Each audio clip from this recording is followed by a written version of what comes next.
You're off mute. All right. Oh, yeah, put the camera on. No, nobody answers it. So I was just trying to. Need to pull it in because I don't want my desk showing. All right, that's good, very good. Oh, that's too much. That's good. We'll go with that. All right. Good morning. 36th District Court is now in session. I am Judge Shannon A. Holmes, and I'm serving today as your presiding judge. I see a number of people in the courtroom, but without cameras on. And so I am going to respectfully ask that everybody please turn on your camera. We want to make sure that we get you to the right place at the right time with the right people. Thank you so much. If you are in my courtroom, you're in my courtroom for one of three reasons. You are either in specialty court, you are getting processed for specialty court, or your client's last name begins with the letter A, or your last name begins with the letter A. If you do not fall into one of those three categories, you must call the courtroom at 313-965-2280 so that the court clerk, Ms. Mack, can point you in the right direction and get you to the place where you should be. If you are an attorney and you are appearing on behalf of your client, you must check in with my clerk. You must check in with my clerk by calling 313-965-2280. If you call and you don't get her, that's because somebody beat you to her. Please hang up and call back again. Don't leave a message. We don't have time for that on today.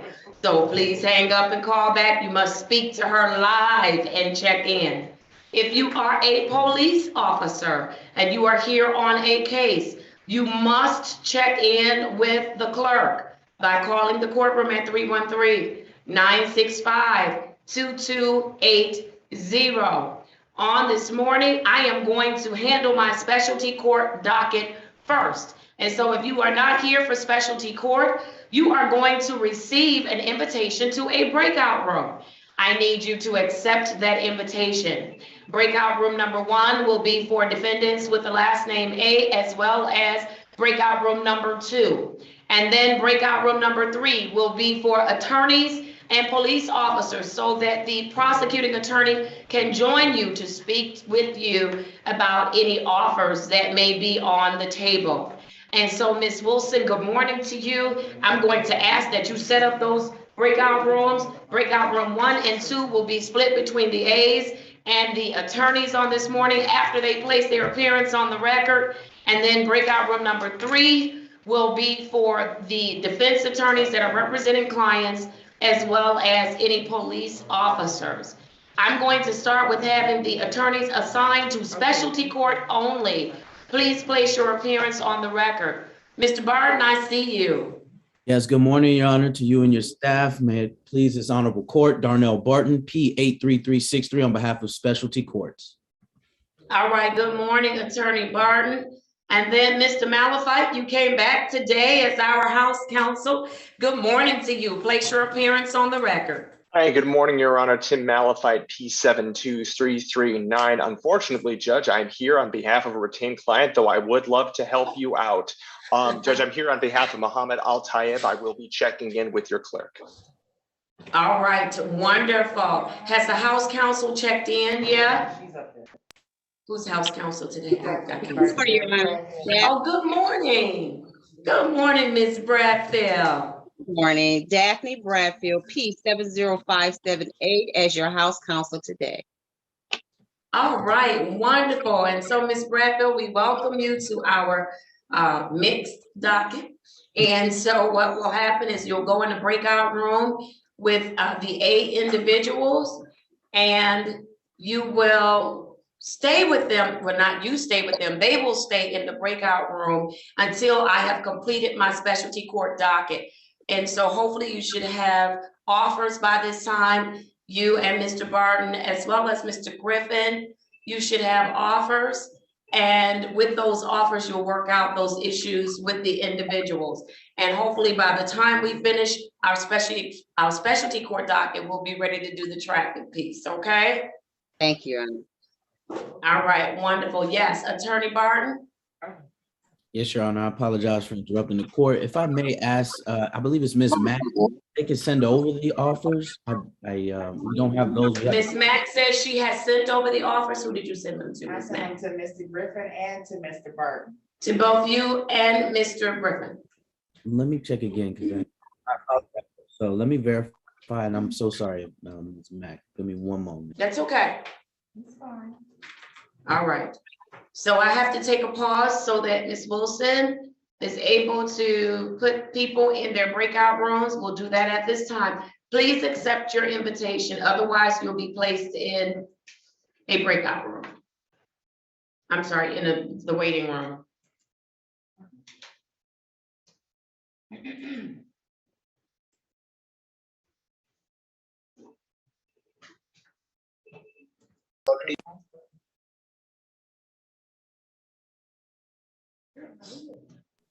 Your Honor, if I may take 2 seconds to just apologize to Ms. Mack, I found them. Thank you so much. I'm so sorry for that. It was in the other. She accepts your apology and Please she's do. now lowering her eyebrows. She's super thorough. That's why I was like, I know I have them, but let me say it on the record so I don't waste too much time. Thank you, guys. You're in good shape. Thank you. All right, as soon as everyone gets placed in breakout room 1, 2, or 3, I'm going to be ready to proceed with the specialty court docket.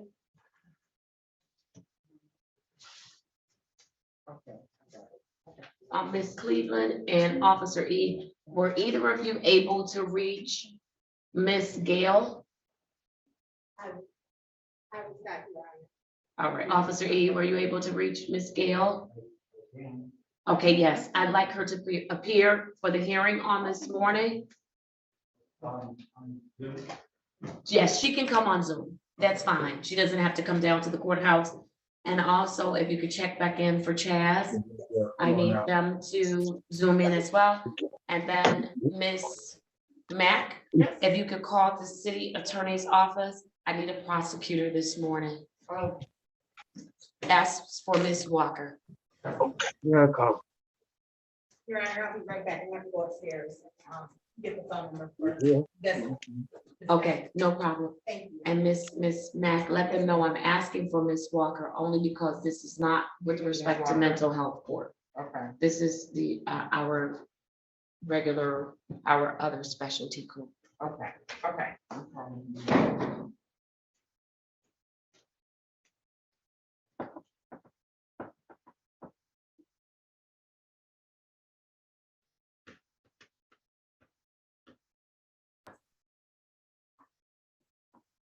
Your Honor, that's Mr. Wells.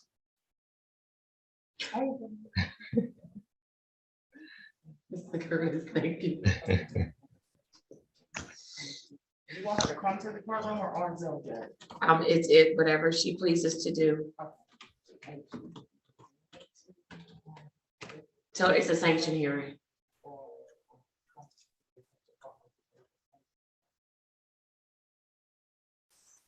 All right, I still see some attorneys that are in the courtroom that are not a part of specialty court. And so maybe I'm moving Ms. Wilson along too quickly. You should get an invitation to breakout room number 3. She's not in the office as of yet. Miss Whitley look like she at work. Somebody else you want to call? I'm sorry, Ms. Mack, Yes, ma'am. what did you ask me? I thought you asked me to, call somebody else? The city prosecutor? Yeah, I did that. I thought it was somebody that you asked me. to Take call. this in. Okay, If so, it'll come to me later. okay. Me too, because I can't remember now. All right, Ms. Wilson, let me know when you're ready for me to proceed.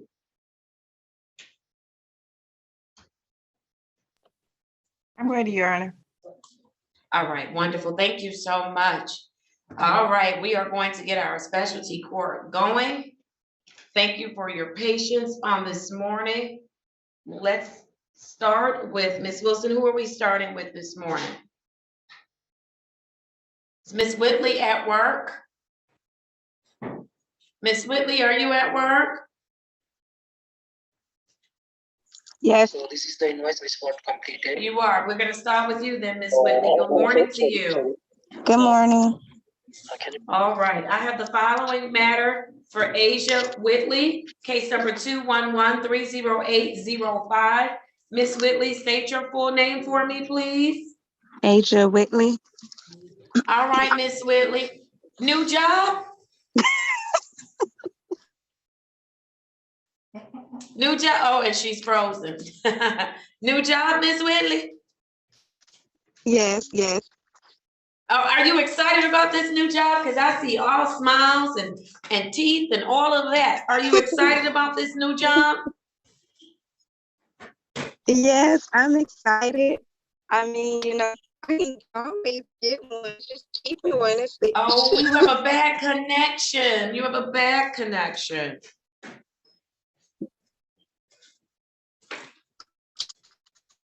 Is it Mr. Curtis or Miss Taylor? Miss Taylor? She's my case. Your client has a bad connection and she's at work. I know that let's see if she can regroup. Can you hear us, Miss Whitley?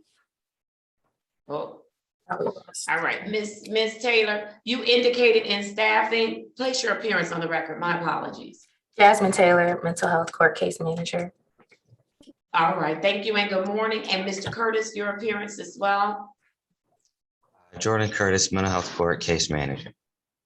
All right, thank you, Mr. Curtis. Ms. Taylor, as to Ms. Whitley, you indicated in staffing on yesterday that she is in compliance with everything that she should be doing. Is that correct? Yes, Judge. All right, is there anything additional to report out on Ms. Whitley? No. Other than she started a new job?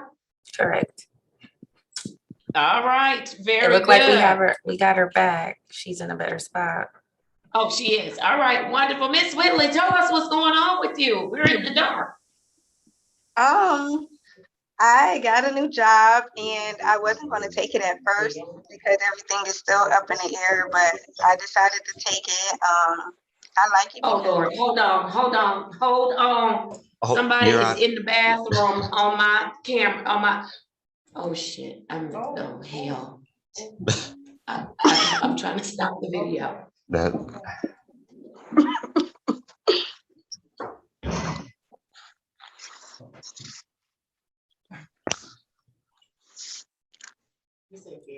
Recording here. Gail is in the way, the one you requested.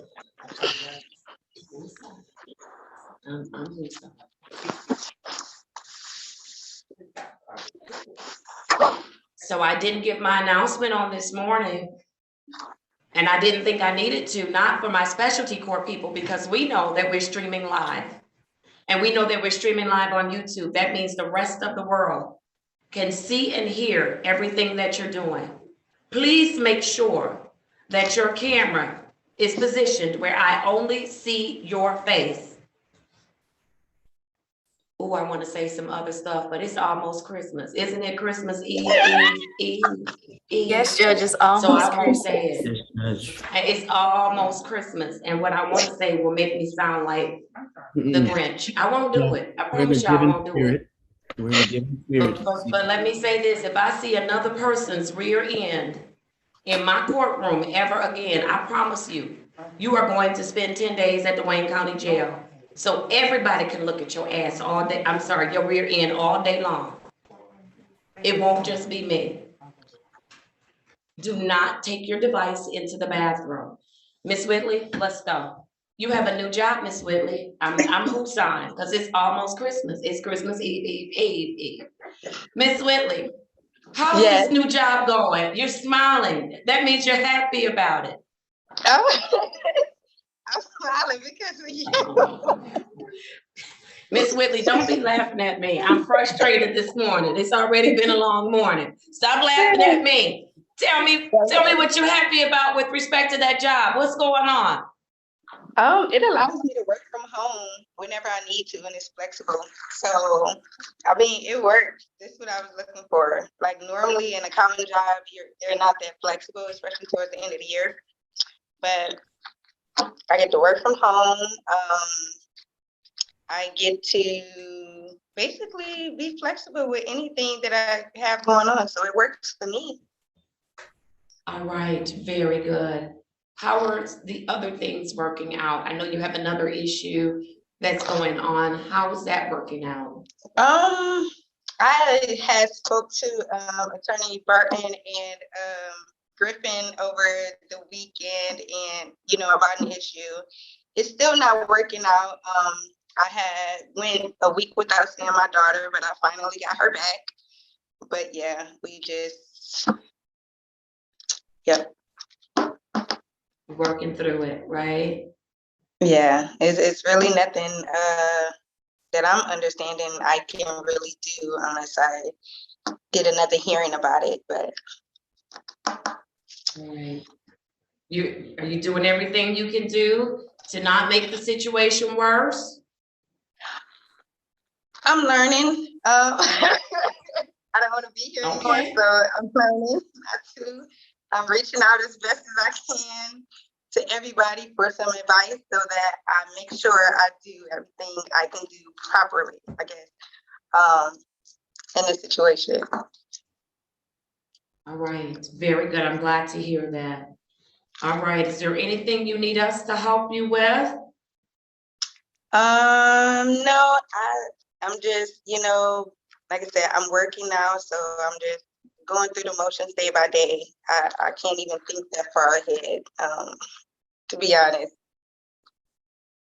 Okay. All right, and so Ms. Whitley, this is not just for you, it's for the entire courtroom. It's for the entire courtroom. The holidays are tough. It's tough for everyone. Everyone has something that they struggle with during the holidays. And sometimes when we struggle during the holidays, we can make decisions that are not good, especially when you're in the justice system, right? And so this is what I want to just first encourage you all, that you can do the right thing during the holidays. You can make good decisions. Why do I say that? Because we have equipped each of you with resources where you can reach out if you're having some difficulty, okay? You can pick up the phone, you can call your counselor, your therapist, you can pick up the phone, call your case manager, you can dial into the courtroom on the days that we're going to be here. There's just a plethora of information and resources available to you. I need you to use those things. With respect to testing during the holidays, you must test. You cannot miss a test. There are no makeup tests. You can't say I went to Jams and I was 5 minutes late. They told me to come back tomorrow. Jams did not order you to test. Judge Holmes did. And so no one can alter my order other than me. No one can amend it but me. And so if your color drops, you need to go test. Don't try to count tests during the holidays, because I may indicate to a case manager, I want everybody to test today. I don't care who's tested, how many times they've tested this week. I want everybody to test on this day. And so you need to call every single day to see if your color is called, because you may have to test on a day that is more than the twice a week or 3 times a week that you're required to test. So I want to make sure everybody understands that, because if you miss test or you don't do what you're supposed to do during the holiday, the new year is coming and then you're going to have to come in and see me. And I don't want to go through that. I want us to make some good decisions, keep some good company so you can get some good results. I will say to you what I said for the last holiday. If you are out socializing with your family and your friends, you know what your people are capable of. If you know that you have cousins and aunts or whoever, and they spike the punch, the salad, the cookies, the brownies, you need to bring your own food and your own drink, because you're going to have to test. And whatever shows up in your test, you are going to be accountable for it. I don't want to hear, I didn't know, because I know what my folks do. And that's why if I visit them, I bring my own stuff, because I have too much to lose. I want to let you know you have too much to lose as well. So that's my Christmas speech for everybody. With that, I hope I don't have to give it again. Ms. Whitley, if you don't have any questions, Ms. Taylor, if you don't have anything additional, let's get her return to court date. Ms. Whitley will return to court on January 5th, 2022 at 8:30 a.m. All right, did you get that, Miss Whitley? Yes, I did. Thank you. All right, wonderful. I hope you have a wonderful holiday. I hope that you stay safe, and I will see you in the new year.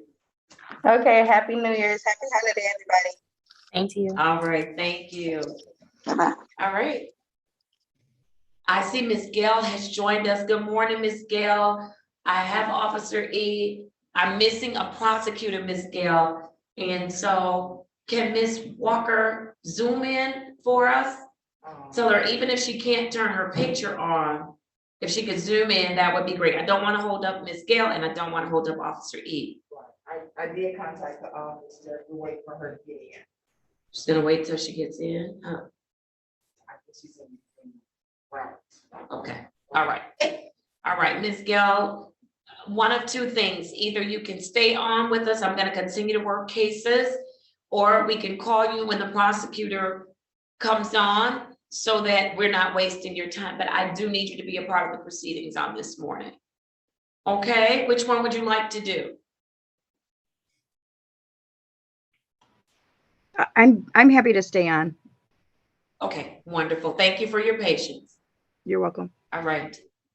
All right, let's go, Miss Wilson. Who do we have up next?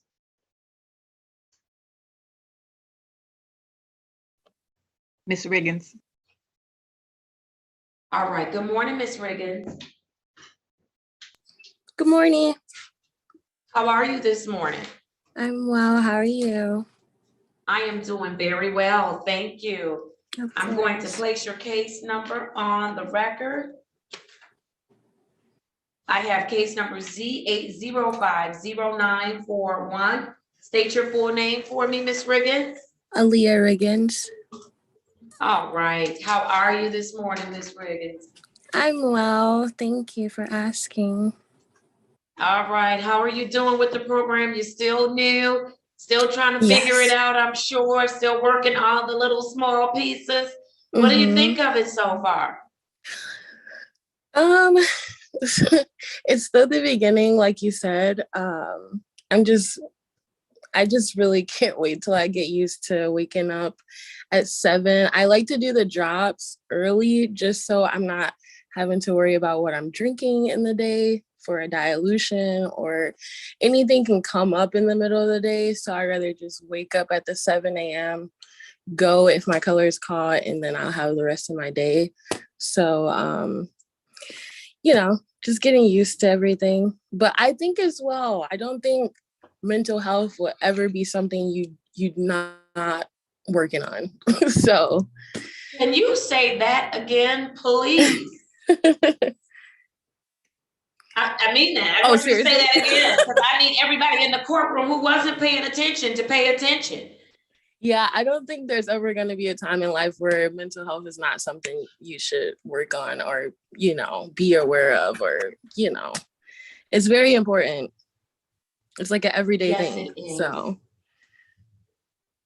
Yes, it is. Yes, it is. Mental health is something that you're going to work on for the rest of your life, staying mentally healthy. All of us, actually, not just the people in this program. So thank you for sharing that insight. Of course. Miss Riggins. All right. How are you handling the holidays? Are you doing well with it? Oh yeah, the holidays, my heart goes out for the people that do take the holidays tough. I'm not really worried about anything on my part. It kind of sucks because we just recently found out my mom has COVID. So going home and being with my family is kind of on the back burner. But far as physically or sickly, she's doing well. She just gets really tired. So my little sister has went to my brother's for the 10 days she's in quarantine, just so she's not worrying about infecting her. So I talk to my mom every day, and I called her yesterday and she was like, can you please just text me? I'm so tired. I'm like, okay, best friend. So yeah, that kind of sucks. Soon. Me too. That's my heart. So just if she has a headache, I'm like, is there anything I can do? Like I don't like when she's not 100%. Yeah. Yeah, Well, continue to check on her, even though she wants to text. Make sure for you sure. hear her voice at least one time out of the day, even if you just have to call and hang up in her face after you hear it. If you want to hear her voice, make sure she's good, okay? Yeah. And then you can text, all right? For sure. All right, very good. During our staffing on yesterday, the case manager indicated that there was some issues going on with respect to insurance and just getting you squared away or what have you. And so I'll let the case manager tell you, and whether you want to do it online or you can do it in a phone call after court, how we're going to resolve that issue. And I did not write down who reported out on Ms. Riggins. Was that you, Mr. Curtis? Yes, Your Honor. All right. And so, Mr. Curtis, I think we determined, well, I'll just go ahead and indicate that she's going to continue to do her testing at on-site, as well as we're going to look into her receiving services at on-site. Is that correct? Yes, that's correct. All right, very good. And so, Mr. Curtis and Ms. Riggins, I need you all to connect today so Mr. Curtis can give you the details on that, so we can make sure that we're getting you the appropriate level of care, okay? Okay. All right, very good. Mr. Curtis, what else do I need to know with respect to Ms. Riggins? Nothing else, Your Honor. She is in compliance. She will be returning to court on January 12th, 2021 at 8:30. All right, very good. And so, I see Attorney Barton, is there anything you want to add as to Ms. Riggins? No, Your Honor, you know, we always just appreciate Ms. Riggins' disposition. So I just would ask her to continue on what you're doing, sis. We're rooting for you. And if you need anything, you know, you reach out to us, okay? Thank you. Absolutely. All right, very good. Ms. Riggins, did you have any questions for the team, any of the members of the team? No, I'm okay. Thank you for asking. All right, wonderful. And so I want you, now, Mr. Dunn, you in timeout. Your video gonna be off until probably Christmas. All right, and so Ms. Riggins, I want you to have a wonderful, wonderful holiday. I want you to make some good choices. If you're going to be around people, be around some folks that are doing some good things so you can get some good outcomes, okay? Yes, indeed. You got it. All right, wonderful. I'll see you on January 12th at 8:30 Okay. a.m. Be safe. Alrighty. Thank you so much. Happy holidays, everyone. Same to you. Thank you. All right. Ms. Wilson, I do see that there is an interpreter that's on. That interpreter should go into one of those breakout rooms. And so let's get her to a breakout room so we make the best use of our time. Madam Interpreter, could you tell me who you're here on? Oh, you're muted. I can't hear you.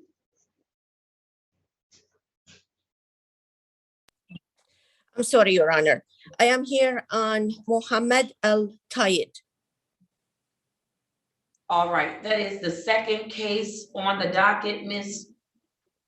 Wilson is scheduled for. That is a retained case. That's what Mr. Malafide. And that's with Mr. Malafide. So you need to find Mr. Malafide and let's put him in the room with his client and the interpreter because he should have offers.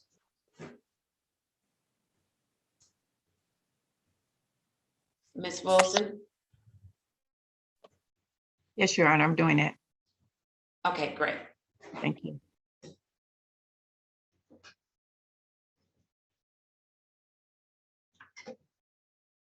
And Ms. Wilson, for some reason, I can't see participants' names, which is fine, or waiting room information. And so I'm gonna have to rely on you heavily for that today. For some reason, it's not there, even when I try to click it. Yes, she has made me the host. On the participant little thing at the bottom, it doesn't come. It's a little thing that says participant. See, that's what it does. I don't know why it's doing that today.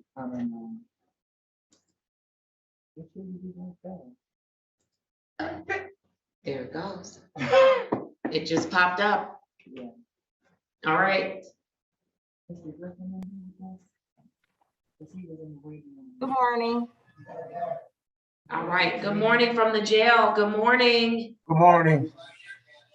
All right, good morning at the Wayne County Jail. Who do we have with us this morning?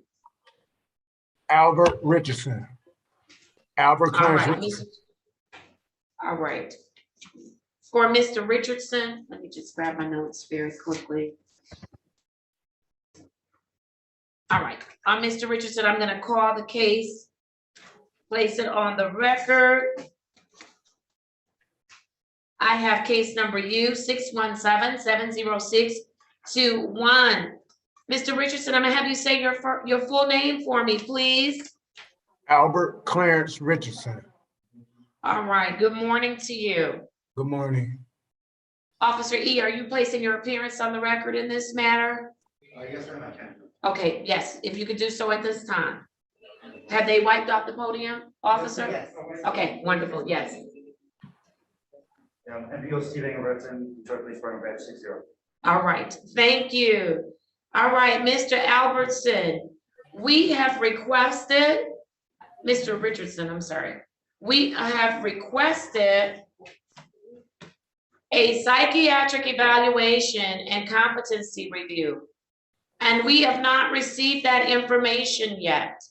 And so we can't proceed without that information. And so, hold on one second. And so what's going to happen, and Mr. Attorney Martin, you could correct me if I'm missing something from our staffing, is that he's going to come back and see us on January 5th, 2022 at 8:30 a.m.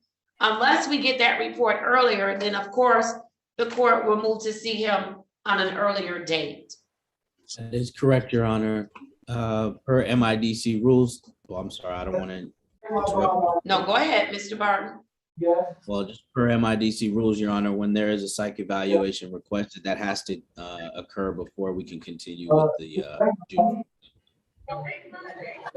All right, thank you. Yes, Mr. Richardson, was there something you wanted to say? Yes, Your Honor. I have a psych evaluation in my property that I just got from DMC. There's nothing wrong with me. I'm not mentally ill. I'm not competent. I'm not nothing is wrong with me. It's just I was just homeless. It's nothing. No, I'm not. I just got out of prison. I'm not anything, and that's gonna mess with my prison. And I mean, because I'm supposed to talk to my parole officer today. There's nothing wrong with me. I'm a very okay. Mr. Richardson. Okay, Mr. Richardson, we will work to get that information if they make it available to us. Hold on, Mr. Richardson. Hold on. If they make the information available to us, but there are some concerns, and so we want to make sure we're doing our due diligence with respect to the court. And so if that information does exist, then the doctor or the psychiatrist will definitely let us know, and I'll see you before January 5th, okay? If you don't mind, is it possible that I can have a personal bond? Because I don't want to be locked up for Christmas. I got all my family coming in. I just got out of prison. There's nothing wrong with me. I'm not gonna be able to, I'm not. So all right. If you don't mind me asking, if these are just traffic tickets, what, I mean, they're just traffic tickets. There's no felonies, no anything. I've been out of prison a whole year. I haven't had any problems. Mr. Barton, if you want to go in a breakout room and speak with your client and explain to him the court's ability to request a psychiatric evaluation as well as competency to make sure we're doing our due diligence excuse me, you can't cut me off. You're free to do that, but I've made my determination. His return to court date is January 5th, 2022 at 8:30 a.m. unless I get a report, and then I'll bring him back earlier. Okay? I have in my property. Right. And so at the Wayne County Jail, I'm going to do a breakout room for Mr. Richardson and Mr. Barton. Ms. Wilson, if you can make that happen for me. Thank you so much. Thank you, Your Honor. Thank you, Your Honor. All right, thank you. Hold on 1 second, sir. Your attorney's gonna explain it to you, okay? But these are just tickets. All right, hold on.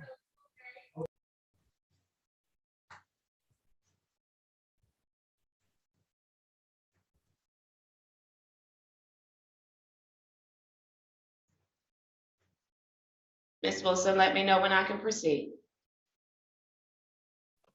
You can proceed, Your Honor. All right, wonderful, thank you. I am ready to go to the next matter. I have Mr. Walters. Mr. Walters, if you could unmute for me, good morning to you.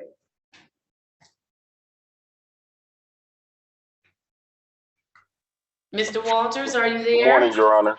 Yes, I am. There you are, good morning. How are you? I'm doing great. Good morning, Your Honor. Good, it seems like I haven't seen you in a very, very long time. Holidays. It's the holidays? Yeah.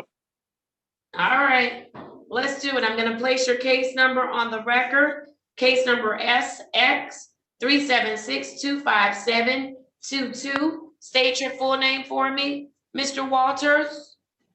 Robert Damon Walters. All right, how are you this morning? I'm doing good. Thank you. You are doing good. All right, tell me what you've been doing to take good care of yourself, Mr. Walters. Just taking my medication and staying out of trouble, avoiding conflict, just maintaining, keeping up my hobbies. That's about it. I can barely hear you. I didn't hear the ending part that you said. Keeping up my hobbies, that's about it. All right. How's that hobby going during the holidays? Is it going well? You still cutting heads? Yes, I am. Yep. All Yep. right. Keeping my mask on, alcohol around, lights off, spraying everything. All right. Very good. Have you been having any challenges, Mr. Walters, that you need us to help you with?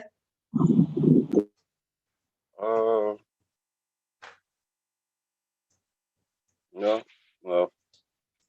The challenges I enjoy. I'm sorry, I can't hear you.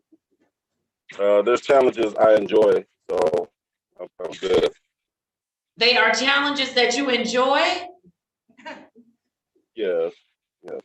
Is there a challenge that you could share with us that you enjoy? Because we might be missing out on something in life. Help us out. What's a challenge you enjoy? Keeping my truck running. We can't hear you. Say it again.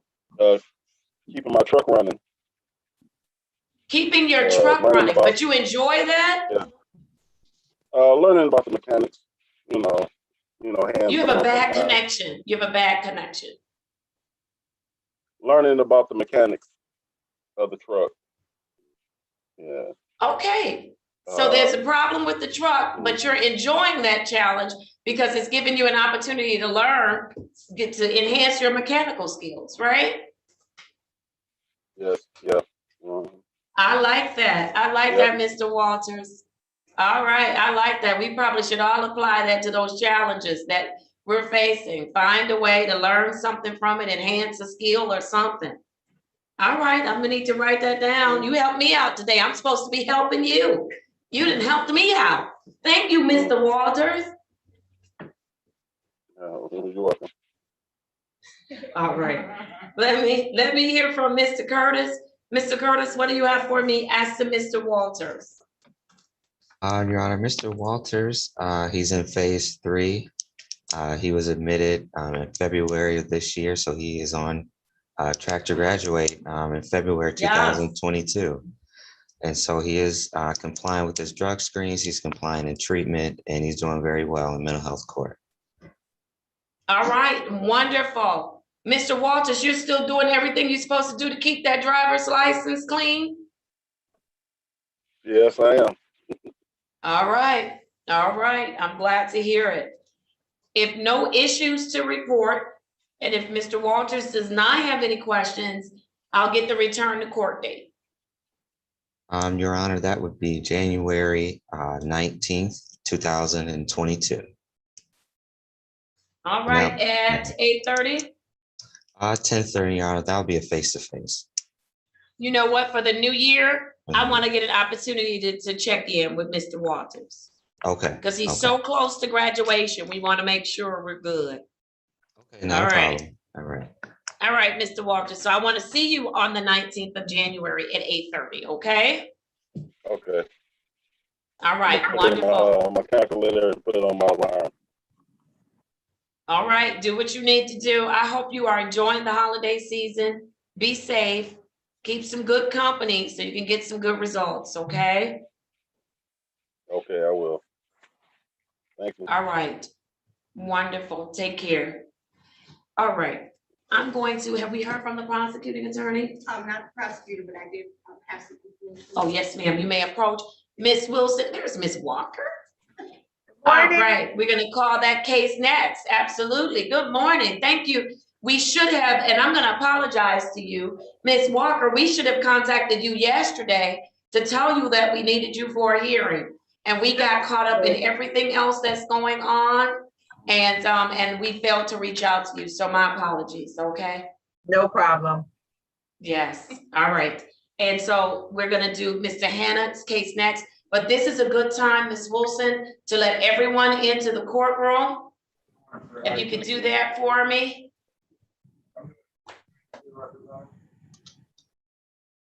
Everybody who's coming into the courtroom, please mute your device. Please turn on your camera.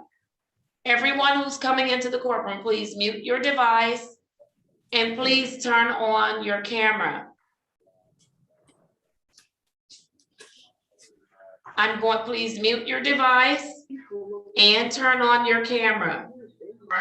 As long as you are presentable. All right, on this morning, most of you, if not all of you, your last name begins with the letter A. You are going to receive an invitation to go to breakout room number 1 or breakout room number 2. Please accept that invitation so that you are able to speak with an attorney. If you do not have your name on your device, we don't know who you are. You will still get an invitation and go to that breakout room. And let's do whatever we can do to get your name on your device so that we can make sure that you are in the right place with the right people. If your last name does not begin with an A, then you need to call the courtroom at 313-965-2280. If you are an attorney or if you are a police officer, you must check in with the court clerk by calling the courtroom at 313-965-2280. I'm muting a couple of devices. I need you to place your device on mute and keep it on mute until I call your case. And so when you get that invitation, please accept the invitation. Please make sure, I did not think I had to say this, but I'm going to say it again for the new group, that you are dressed appropriately at all times for court. I need to see your face. I will not talk to you lying in your bed. I will not talk to you with head rags, do-rags, or bed rags on your head. I will not talk to you lying down. I will not talk to you if you are half naked or even 3/4 naked. Put on some clothes. Please make sure that if you are sharing your space with someone else, that if they are going to come or cross your camera and be visible, that they are dressed appropriately. We already had somebody was in the bathroom this morning. And I'm still working on my workers' comp claim. I'm probably gonna have to take about 3 weeks off because they don't pay me enough money to watch y'all use the bathroom. They just don't. And so I need you to make sure your camera is right on this morning. With that, Ms. Wilson, you can send out those invitations. I'm going to speak to Ms. Cleveland in a sidebar, and then I'm ready, Ms. Gale and Officer E and Ms. Walker on Cody Hannah. Yes. Attorney Griffin, are you in the courtroom yet? Attorney Griffin? Attorney Griffin? Mr. Maury, he said he was in the waiting room. Okay. Ms. Wilson, can you let Mr. Attorney Griffin in, please? Yes, I don't see him in the waiting room. There's no one else in the waiting room. Hmm. Let's see, what is he on? He just sent me, let me tell him to log out and log back in.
Oh, I'm not on. Go ahead. All right, now I'm really ready in the matter of Cody, Hannah, Miss Cleveland. I'm gonna have you take the side. Officer E, if you're going to address the court, one of two things, you can either come to the podium since you've already been at the podium. And Mr. Hannah, I'll have you stay there and just speak very, very loudly for me so that I'm able to hear you. And so Miss Gail is on, and also there is Miss Dessler? Dessler, Jay Dessler. Jay Dessler, if you could turn on your camera for me. Oh, I thought it was on. Here you go. She was on there. Yes, it's okay.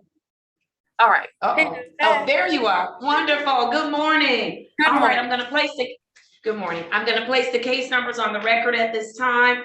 I have the following for Cody Hannah, U5630962, U5630992, U563132120, U5631342, U563136620, U563142120, U5631492, U5631502, U5758420. I also have case number U575999320 and case number U581179220. I'm placing appearances on the record.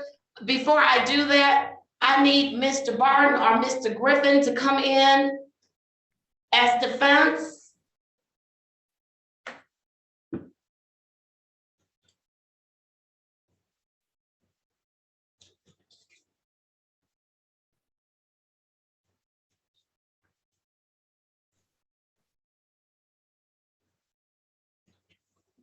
If somebody's fingers work faster than mine, please send them a text. Oh, okay. I know I'm old school.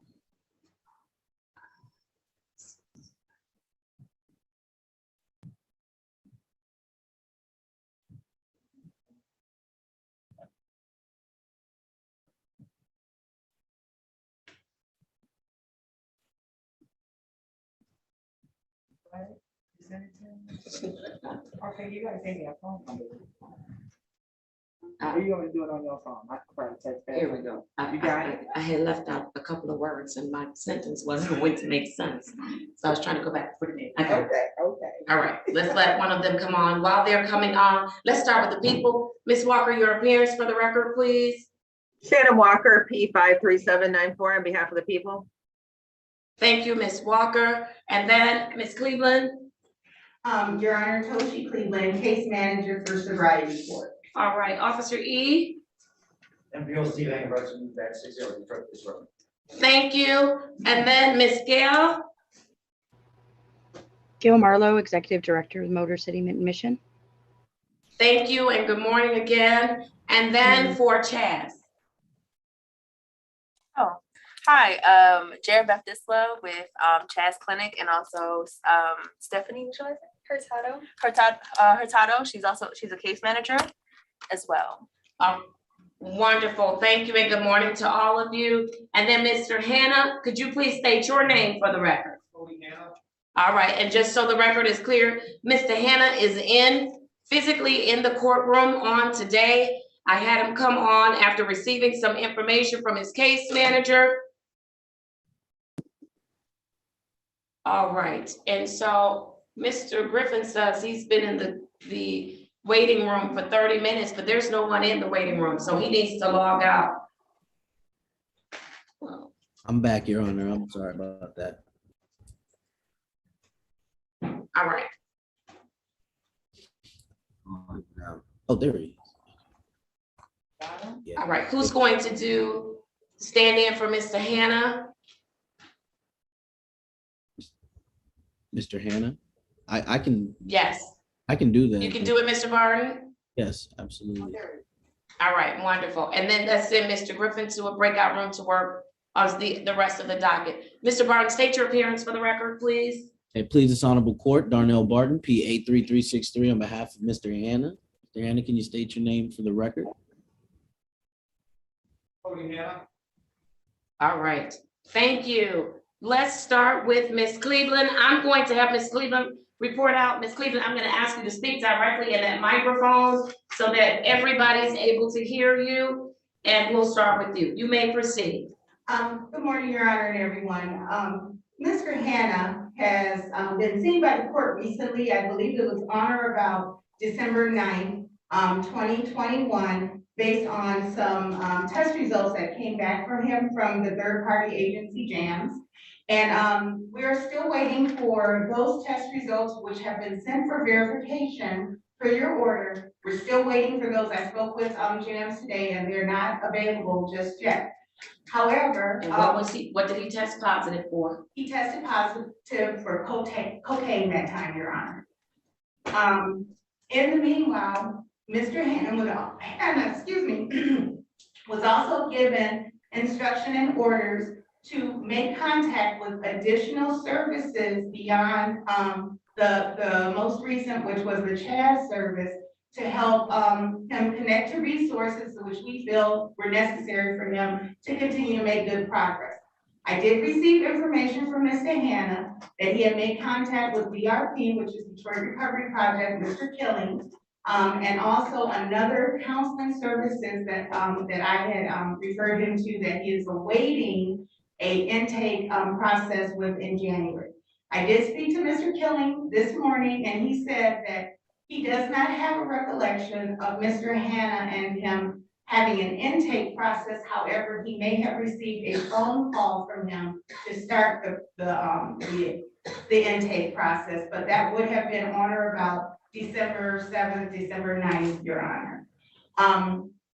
So that's an update there. After I've spoken with Mr. Hannah regarding this, I have been checking his screens regularly, and he has a positive opioid test from the third-party agency JAMS on December 15th.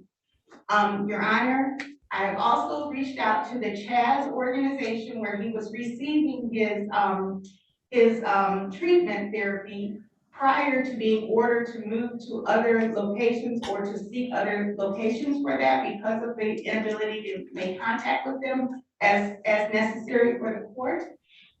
Ms. Disla, however, has returned my phone call as of yesterday. We had a conversation. She did provide a progress report on Mr. Hannah, and she said that they also have test results where he tested positive for opioids and methadone, I believe it is, on December 13th. She did provide the screens for November, and there were no negative, they were all negative. So I'm sorry, what was the date for the positive on opioids and methadone? December 13th, which is around the same time the JAMS positive came up on December 15th. Prior, though, she did provide information that on November, the November screens were all fairly negative. I think that's what she was telling me, they were negative. And they did include his MAT treatment, therapy, product that was also showing up in his screens, but on December 13th, that product did not show up on his screen, which means that he more than likely had not taken it. Your Honor, I'm presenting this information to you today to show you that, to report to the court how his progress is with his screens. I am concerned for Mr. Hanna. Mr. Hanna knows that I care very much about his well-being and his health. I have been with him throughout this whole entire process. I've seen where he's come from. I've seen all the great progress that he has made and is continuing to make. He remains in contact with me all the time as ordered by the court. He follows up, he shows up on his own, Your Honor. We do not have to bring him in here. But I want Mr. Hanna to know and the court to know that I am still involved, very much involved in his good progress. And I'm going to make a recommendation, Your Honor, that he has to go to transitional housing at Lake Ridge Village so that he can continue to get the good immediate therapy that he needs and that we can track him closer, because I do not want him to relapse to a situation where I saw him when we first started the program. All right, thank you. Who wants to address the court next? You've heard what Ms. Cleveland has indicated. Well, I'm gonna go to providers. That's who I want to hear from next, providers. Because at some point we have to all come together. I am very concerned about Mr. Hanna, as I was Prosecutor Walker when we were here a couple of weeks ago, that he's using. I went into a breakout room, maybe even weeks before that, and talked with Mr. Hanna and just had some real broad conversation with him about what I believed was going on. And we're still getting the positive screens. And so what I'm not going to do is allow Mr. Hanna to go back out and fall back into the addiction that he was in when he first came to us. And I'm concerned when we have these sporadic positive test results that he's doing something, because everybody's not screwing up Mr. Hanna's test results. Let me just say that. James is not getting it wrong. Chaz is getting it wrong. Everybody's getting it wrong except Mr. Hanna. And so I need to hear from providers, and I'll start Ms. Gale or Ms. Dessler. Who would like to go first? I can go first. So the actual screenings, can you hear me? I'm sorry. Yes, ma'am, I can. All right, ma'am. So for 12/13, which is about a week ago, he tested positive for opioids. Everything else was negative. For the month of November, day 15, he tested positive for methadone. Wait, I can't hear you. I didn't hear that part. You said the month of November. So the 15th of November, he tested positive for buprenorphine, which is his Suboxone. But he also tested positive for methadone, which we do not prescribe methadone here.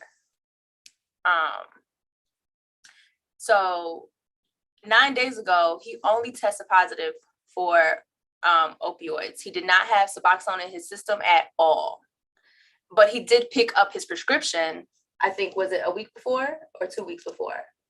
I think that was the day of his office visit. So that same day he would have had to pick up his prescription. Yeah, so that same day he picked up his prescription for buprenorphine, but he didn't have any Suboxone in his system, and that's something that you're supposed to take daily. Hold on, Mr. Hanna. I'll give you an opportunity to address the court because I have some questions surrounding that. The last time that Mr. Hanna was with me, I indicated to Mr. Hanna that I had concerns about him receiving a 90-day supply of Suboxone, but I'm not the doctor. So what I indicated to him, because he said it wasn't, I believe Ms. Cleveland reported it wasn't showing up in his test results, I indicated to him that I needed a medication review from the provider for the MAT, indicating that this is how many strips, I believe he said it was strips of Suboxone that he's getting, how many he's taking, and what he's giving back. Because I wanted to make sure that he wasn't abusing it, or that he was not giving it to other people, or that he was taking it. I've not received that information. What Mr. Hannah said to me is, oh, I just won't take it. I won't get the prescription anymore. I'm just gonna go back to getting the injection. That's what you told me the last time you were here.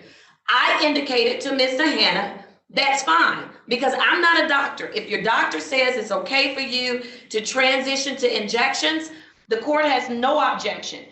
But it does not negate the fact that I want that report. I want your provider to tell me on this date, we gave Mr. Hannah 90 strips of Suboxone. When he came back to see us, he tested with Suboxone in his system, and he reported that he's not taking it every day, and he returned 45 strips. And I've not received that information. And I made that clear to you, Mr. Hannah, that that's what I needed. So, Ms. Dessler, have you heard of any such requests from this court?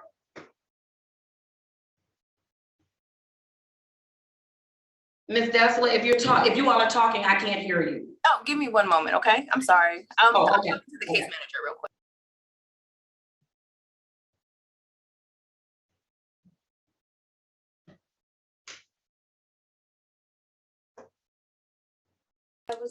Okay, so we were never informed about that conversation that you had with Mr. Cody Hannah regarding the strips with the doctor as well. That's not something that we knew of, that he was going to be taking an injection. That is not something that we have spoken about. As his therapist here, I have not talked to Cody since October, and I have tried to contact him. Oh, hold on, wait a minute. When you say that you haven't talked to him since October, what do you mean by that? We have tried to reach out in November and as well as this month, and there was no call back. Okay, let me ask you this. If you've not talked to him since October and everybody's aware that he's in a court-ordered situation, I want to say this correctly. Why would someone continue to give him Suboxone if he's not getting the therapy part of it? Because the state requirement is that MAT should not be administered without the therapeutic piece attached to it. So he's talking to our case manager regularly, but every time we try to reschedule with him, there was some type of issue where he wasn't picking up the phone. And we want to make sure that he's still getting his Suboxone. So that's what we were just trying to do to be safe. But we've been trying to reschedule with him, and he has not been picking up the phone for us.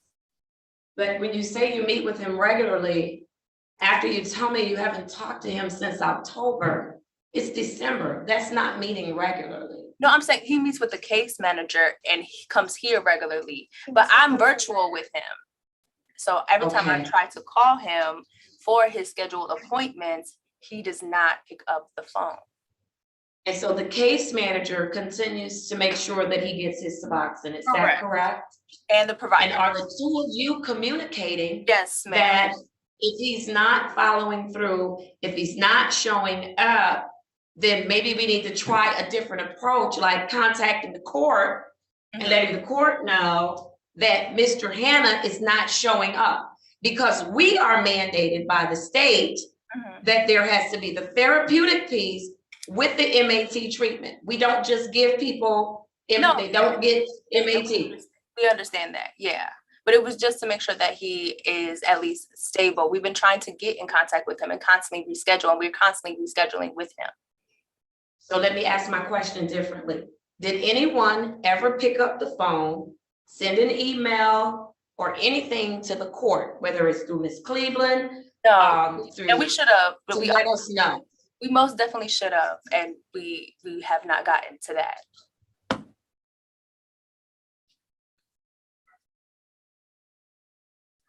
We're getting all this different information from all over the place. From all over what place? Because I'm one entity. I'm not talking about you, ma'am. I'm talking about, because Cody constantly goes like in and out of different places, and he doesn't tell us any information. So we're kind of all over the place with him. So we're trying to kind of get things in order with him. Well, I will say this, and Ms. Hannah, I know you want to address the court, and I'm going to give you the opportunity to address the court. I will say this, that emotional. So I need to step off for just like 2 seconds because this really frustrates me. I understand. It does. I need to take 1 second.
Recording.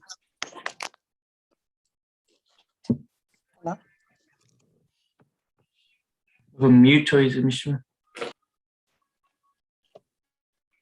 For all of the people that just joined us, I will be sending you an invitation for breakout room number 2. Please accept that invitation when it comes. Thank you. Mr. Ahmed, you need to remove your hat, please. Thank you.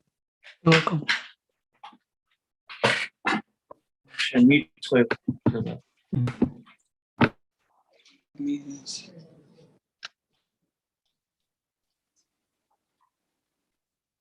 You break our room Tuesday.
All right, court is back in session. Thank you for your patience. Ms. Dessler, is there anything else that you want the court to know? Anything else you want to tell me? I'm I don't have a poker face. Thank you, Prosecutor Walker, for coming down. I am quite frustrated right now. And so, I need the whole team to hear it, because anytime that there is an issue, I look at me first. I look at my leadership. I'm probably my worst critic. I look at myself first. And I look at what could I have done better, different, or not at all. I will tell you, Ms. Dessler, I'm struggling with the fact that since October, you have not seen Mr. Hannah. We have not received one phone call. I can't tell you all the countless times that Ms. Cleveland has indicated to me when I'm fussing at her, whether it's in staffing or when I think about it at night after I've worked all day or early in the morning, like I did this morning, before the workday even starts, because I'm saying I need to hear from Chaz. What's going on? I've asked for information. I want to know, make sure that I'm not setting Mr. Hannah up for failure because he's on our watch. And so if I seem a little frustrated this morning, it's because I am frustrated because we're here. We have every way for you all to contact us, whether it's the defendant, whether it's the prosecutor, whomever. Everybody knows how to contact this court. Ms. Cleveland gives out her personal cell. We give out numbers where you can reach us 24/7. She has access to me 24/7. So I'm not understanding in December why I'm hearing about no Suboxone, but he's positive for opiates. You know, no Suboxone, he's positive for Suboxone, and he's also positive for methadone. I'm hearing about this for the first time. And I'm concerned. I'm really, really concerned. And so if I seem frustrated, I am. And I would like the opportunity to speak with your team outside of the courtroom after this, because there's some things I need to say that I need to. And so, and I'll do that after the court proceeding away from the courtroom. I need to hear from Ms. Gail. Cody, I'm going to hear from you. I am. And you know, I always give you an opportunity to speak. So, Ms. Gail, what can you share with me with respect to this experience? Because there's something wrong. Cody is testing positive. He's testing positive for cocaine. He's testing positive and he's testing positive. He's not taking his Suboxone. He's testing positive for a substance, an MAT substance that he's not been prescribed. And he shouldn't be testing positive for both. So we know something's awry there. Ms. Gail, your observations, anything that you can lend to the court, because at the end of the day today, we're gonna help Cody Hannah. That's what we're going to do. That's why I have everybody here today. We are going to help Cody Hannah. And if I have to seem like the big bad wolf doing it, it's okay. I've been a big bad wolf before, but we are going to help you today, Mr. Hannah, because there's something going on and it's stopping today. We're going to correct it today. We're going to make sure we're doing what we're supposed to do to make sure we're not sending you out there to die. As a matter of fact, Mr. Hannah, you want to know why I'm so emotional today? We're burying one of our participants next week. Yes, we are. What is she, 27? 28 years old, never been married, no children, dead, found dead last week, Friday. So yeah, I'm having a hard time today because I actually care. I wish it was just a paycheck for me. I really wish it was. I really wish it was. I wish it was, but it's not. And so before I watch you slip back out into this craziness and end up living a very short life expectancy, when you have all of this potential, all of these people who care about you, I will be damned. That's what I said, and I mean it. I will be damned before I let you go back out there and end your life. I want you to know that. So that's why I'm having a hard time this morning. I'm having a really hard time this morning, as a matter of fact. I am. Probably because her mom sent me the obituary and the funeral arrangements, and it just, stuff got real this morning. Yeah. So I'm having a real hard time. Ms. Gail, what do you want to tell me? I'm a little beside myself with Cody. Obviously, I care about him, and I've been through every step of the way with him. I see him every single day. I am a little frustrated as well. It seemed like I was in regular contact with Tazi for a while there, and then that dropped off. I've been in fairly regular contact with Officer E to try to get updates on what was going on. I don't get his test results, so even him appearing in court, face to face with you. You know, I've had to, you know, get instruction as to why that has changed from virtual to in person. I've had several conversations with Cody, you know, asking him what's going on. I've had some suspicions of things going on. He has come to work every single day. There was a brief period of time where he said he was trying to get off Suboxone, and I believe that's actually when he first appeared in your court in person, and I drove him down there and waited. You know, since then, you know, he seems like he's tried to make an attempt, but I have trackers in our vehicles to make sure I know where he's going. I'm about to install dash cam videos in our vehicles because of just I can't completely trust Cody right now. And especially with the reports that I get with from Officer E. I will tell you though, the one time that the court had, I guess, requested specifically about Cody getting some individual therapy treatment, and he contacted Chaz, I think, at the court while he was still there, and it was going to be an extended period of time before he was able to get in. I had contacted the TheraCare Foundation, which is an organization that we work with who provides individual counseling, and Cody has been seeing them regularly. He had been seeing them, I believe, once a week for individual counseling. And at one point when I had gotten very frustrated with Cody, I had told him he needs to up it. And so I believe he's been doing twice a week. I think it's been a combination of both virtual and in person. I know that I actually contacted them while we were waiting here in court to verify that he's been showing up. And they did say that he has been, but he's done some virtual appointments, and they'd like to see him in person with with his appointments. You know, Cody is emphatic with me when I've confronted him that he's not using anything.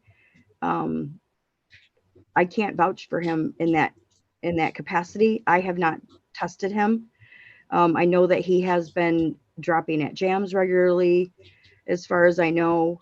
You know, I'd like to be put in the loop a little bit more, especially because I do see Cody every single day. We're the source of his income. We're the source of his, you know, his caretaking. You know, as far as the Chaz clinic, you know, he tells me when he has to go to appointments. He leaves work. I've never held him back from making his appointments or going to his appointments. And we're committed to doing whatever we need to do to make sure that Cody gets the help that he needs. Yeah, I love Cody very, very much. He's like a son and a little brother to me. And, you know, he's a valuable part of our team as well. Officer E will say that as well. Cody's helped many, many people that have been in his shoes. I don't want him to fall off track as well. He has a lot of people that are supportive of him here. He definitely has a support system. It's just a matter of whether or not he wants to take that support and run with it. I think Cody is struggling with some depression issues. I think that he's struggling with some issues like that. I can't speak to his actual drug tests and dropping though. And so, Ms. Gill, you said something about having trackers in the vehicles. Mm-hmm. So I'm assuming you all, or should I assume that you all review the information when Cody's out and about, that he's going specifically to the places where he's supposed to be when he's utilizing your van? Are you checking that information? I am. There was a couple times that he was in locations that I didn't expect him to be in. And so since that time, I've been on him a lot more. I've partnered him up. He very rarely has the vehicle on his own. He's usually partnered up now with somebody, even to do errands now. I just another safety check, and you know, just to make sure that we're doing whatever we can to ensure that he's, you know, staying on the straight and narrow. And when you say that he was in locations that he shouldn't be in, tell me, what does that mean? Well, I mean, it's kind of difficult because in our line of work, we are going to all kinds of different areas, but certain routes that we would take to get to one place, it didn't really make sense that he'd be taking that specific route to get there. And, going through a neighborhood that I know is not a good neighborhood and that there's, some history there previously. But again, depending on the traffic patterns and depending on what's going on, you could hypothetically say that you could take that route to get to point B. But again, that's kind of why I've limited his use of the vehicle, and why I have the trackers on and why I partner them up now.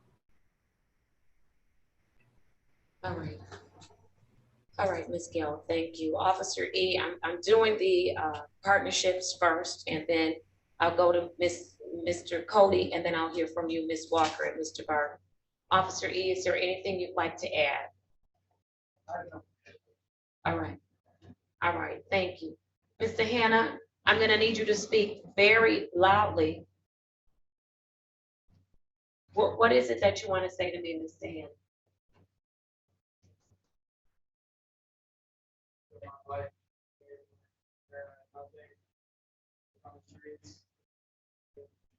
This program, with the program I work with, changed my life. I want to go back to jail. I want to go back to the streets. I had to use a whole cocaine.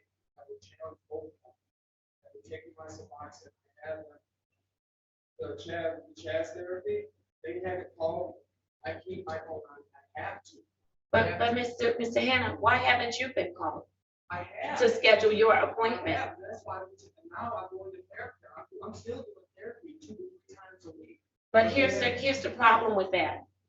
When you're in our program, and I appreciate their care, they're not one of our providers. Does that mean you can't go to them? No. But Ms. Cleveland, do they have an MOU with us? Are they providing documentation or information about his counseling services, that he's there, that he's actively participating, all of those things? Your Honor, they are more responsive than the other agency that I was working with. We do not have an MOU with them. We do not have an MOU with Chad's organization either. And I would like to make a record that I did hear that Ms. Gail Marlowe mentioned the loss of contact. And just so the court will know, Ms. Gail Marlowe identified herself to me the last time we spoke as the employer for, this is how she reaffirmed that she was the employer for Mr. Hannah. We had a discussion, I believe it was a lengthy text message that we were having, but my belief was that I did not find that it was right for Mr. Hannah to make certain choices without informing the court. He left one facility that had an MOU with us. He was given referrals to other places through his employer that we do not have MOUs with, but he was adamant about trying these places. So it was very hard for me to maintain court's oversight with someone other than court inputting on suggestions and references and referrals for him. Now, their care does respond to my my request for information, however, not in writing. But I do get updates from them saying that he has participated and they are in contact with him. And I think I did report that in the staff. But Chad was very difficult. It has been very difficult to get information, but they are intermittent with their updates. And I do appreciate Ms. Dessler, calling me today, although it is somewhat after the fact, and maybe not understanding because we did not have regular contact, how the court operation is, which is critical. The court oversees and has jurisdiction. Your Honor, you have jurisdiction over this court matter over Mr. Hannah. And I am kind of a little hesitant to allow other individuals who want to remain in the loop, who want to be a participant in this process, to feel or even make it perceived as if they have more or equal rights to jurisdiction over Mr. Hannah that overrides the court. And to Ms. Cleveland's point, Ms. Cleveland has raised that issue with me before, Ms. Marlowe, and I have indicated to her that there are standards that we must comply with in problem-solving court. There are standards and guidelines we must adhere to. One of those guidelines is that deals with who our providers are, the services they provide, as well as the level of communication that they are required to have with us. And so she's right. It's difficult for her when you're there saying, well, I'm referring Cody here, or Cody can do this, and the court is saying something else because there are standards that I must comply with. Now, am I saying that, you know, we never have the opportunity to explore other options? No, I'm not saying that, but there's some legwork that goes into that to make sure that we're in compliance. Otherwise, we lose our funding and we can't help the other 102 Codianas that we have in our program. And that's not fair to them. And it's not right for us to do that. So I certainly understand. And Ms. Cleveland, I had that conversation with you and I indicated to you that no one could refer Cody anywhere without this court's approval, because we have to make sure that we satisfy the standards of the program. And we can go above and beyond, and we do, and we can have those outlier situations, but there's some legwork we have to do in order to be able to utilize those services. And so what has happened, and I said this to you a few months ago, is because you had Ms. Marlowe that was referring and hands-on with respect to Cody, that it appeared to me, and I said this to you, he jumps from place to place. And I said then, he's going to fall through the cracks. And that is why everything has to come through the court's order. And now here we are with the cracks, because he's testing positive. Here we are. He's testing, you know, he's not taking his Suboxone as prescribed. It's supposed to be every day, Mr. Hannah. You're not taking it every day. You're not a doctor. I'm not a doctor. That's why I told you, let's get the doctor to review and notify the court of what you should be doing. So here we are. You're not taking your Suboxone every day. Secondly, methadone has shown up in your system. Cocaine has shown up in your system. Now opiates. Come on, Mr. Hannah. Go ahead. What do you want to say? That's why I challenged the cocaine trade. I have not taken any methadone, and I haven't taken my Suboxone. I told you I'm cutting it down. So, like I did. But Mr. Hannah, I told you then, you don't have the ability to make the decision to cut down your Suboxone because you're not a doctor. And I didn't want to tell you, and I would not tell you, and we can go back and pull all of the transcripts. I would not tell you, reduce your Suboxone on your own because I'm not a doctor. And that could prove to be deadly to you. And I'm never going to put you in a situation where you could be harmed. That's just not knowingly. And so when it deals with medical, I am going to rely heavily on the provider for that information. So if you decided to reduce your Suboxone, shame on you, because I did not tell you to do that. And the doctor did not tell you to do that. And you didn't provide that information that I told you had to get to me. Didn't I tell you that? Yes, sir. But Mr. Hannah, you weren't taking your medication the way you were supposed to. No, you just told me you're not taking a Suboxone every day. No. I'm talking about even now. You're not. The last time I used Hobbies when I was in the court, Your Honor, when I tried to stop my Suboxone on my own. I didn't go to work for 2 days. It's the first time I've ever missed work. I stayed at home and I tried to do it. That's when I had a slip up. That's when I told you. I came to the court and I told you I had to do this. But that's when I came here and told you I got hot. I don't know. I'm not. I've been going to work every day. I've been doing my therapy. I'm not taking no methadone. I'm not doing no cocaine. I'll do whatever it takes.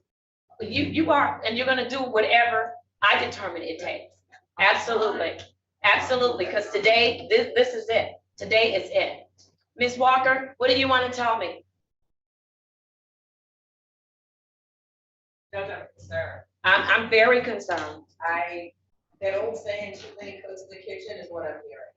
I'm hearing Miss Marlowe, I'm hearing Chaz, I'm hearing him going somewhere else for therapy. there's too many cooks in this kitchen, and what's happening is the recipe is calling for disaster, and that's where we're at with Mr. Hannah. I want to believe it.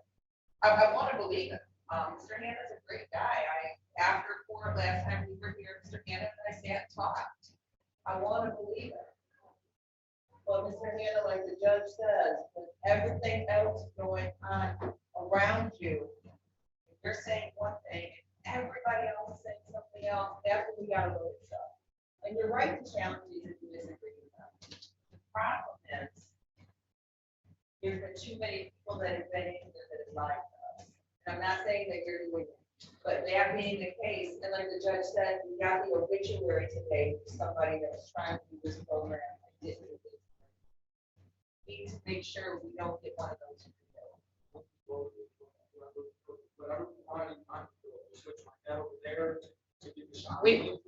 We had this conversation the last time we were here, and you said the very same thing. I agree with this. We have to change what he's doing and where he's doing it, and it has to be court approved, and it has to be structured. Number one, so we don't set Mr. Hannah up to fail. Too many people telling him to do too many different things can get confusing for anyone. And especially when we're dealing with medical treatment, we're dealing with therapy treatment, we're dealing with medication. Mr. Hannah, we're gonna do right by you, we just have to. So I agree with this legal recommendation. All right, thank you. Mr. Hannah, was there something you wanted to say with respect to Ms. Cleveland's recommendation? I didn't hear. Because here's the thing, and I said this on yesterday, and I'll say it again today. Here are the two choices. Oh, I'm sorry, Ms. Gail, you have your hand up. I didn't look at the screen, my apologies. Ms. Gail? Yep, that's okay. I just wanted to acknowledge what was said earlier. You know, Cody's a good talker, and everybody likes Cody, and he's very charming. And, you know, thinking back on, you know, the initial things with Tazi, those were just suggestions and referrals. He was having an issue with when he was at Mariners, and he had started working regularly with us. You know, at the time, you know, we had talked about it. Now, Cody tells me one thing and says that he's in communication with Tazi, or that this is what the court says, or this is what this says. And again, you know, like I think Mrs. Walker stated, you know, you want to believe Cody, and you want to, you know, take him for what, you know, for what he says. They're referrals. You know, I apologize for not being more familiar with your processes. And I would like to, if it's at all possible, to meet with you and your team to maybe understand how it works a little bit better, so that we can, in the future, handle the situation. You know, we only have the best intentions. Like I said, I'm the only person in this courtroom right now that sees Cody every single day, and I see him most of the day. And so, you know, I'm in no way trying to override what you are doing for Cody, or what Miss Tazi is doing for him. And I don't want to be disrespectful at all. I would like to be included, if it is all possible, in his team meetings, though, so that I can understand and be on the loop. Because like I said, especially over the last several months, I'm getting information from Officer E of communicating with him. So I guess that's just all that I wanted to say. I'm not, you know, I didn't mean to be disrespectful to Tazi or to you or to the court. We're just trying to help Cody. And so if I didn't clarify that, Ms. Gail, let me say, I never thought for 1 second anything that you were doing or recommending or referring was in any way attempting to be disrespectful to the court or disrespectful to Ms. Cleveland. Not at all, not at all. And if I didn't communicate that earlier, my apologies. I want you to know that I know you have good intentions for Mr. Hannah. What I was stressing to Ms. Cleveland was that that's the reason we have protocol. That's the reason we have certain structure, because we don't want to end up with a mess like we have right now, where the individual ends up, the defendant ends up being the person that's hurt. And so I never questioned your intentions. If I did, you would get a really nice letter from me saying thank you, but no thank you, and cease and desist, no more contact, all of that stuff. And then I would have held you in contempt if you would have continued to contact Mr. Hannah. So I never thought that was your intentions, and I appreciate your good heart and being willing to work with Mr. Hannah. So I want to make sure I'm clear on that, okay, Ms. Gail? All right, very good. So this is where I'm, Mr. Barton, I think you're the only person I haven't heard from, and then I'm ready to follow through. I didn't get a recommendation from the people. I don't know if you have a recommendation that's different from Ms. Cleveland's. Ms. Cleveland's recommendation was transitional at Lake Ridge Village, and then I have another recommendation I'm going to add to that. Was there something different as a recommendation? I agree with you. All right, thank you. All right, Attorney Barton. Yes, Your Honor, I'll try and keep it brief. Excuse me, I'm sorry. Try and keep it brief, but I just wanted, before you make any ruling, Your Honor, I just want to make sure that my concern with this is something that you guys have already mentioned, but I have to emphasize. Mr. Hannah we failed Mr. Hannah, not meaning the court, but meaning society. We failed him, and it's not just on him at this particular point. I don't want us to have someone getting 15 different commands from 15 different locations, feeling as if he should be able to complete all of these tasks. I do understand the testing, and we have to understand that what we're dealing with is not just mental health issues, but substance abuse issues. So they all have different remedies and protocols of such. So I would just appreciate the court recognizing that. And then lastly, I will say that thankfully we do have a Miss Marlowe, which is something rare in a lot of cases of our clients, where we have someone who is invested in supporting this individual. So that, I think, we can utilize that to our advantage, which would also at the end of the day be to Mr. Hannah's advantage and also Ms. Marlowe's advantage. So now she's very clear as to the entity being the court, whether it comes from a case manager, the judge, or a bailiff, whatever. This is the entity that is the court, and that is giving the ruling, and that has the jurisdiction.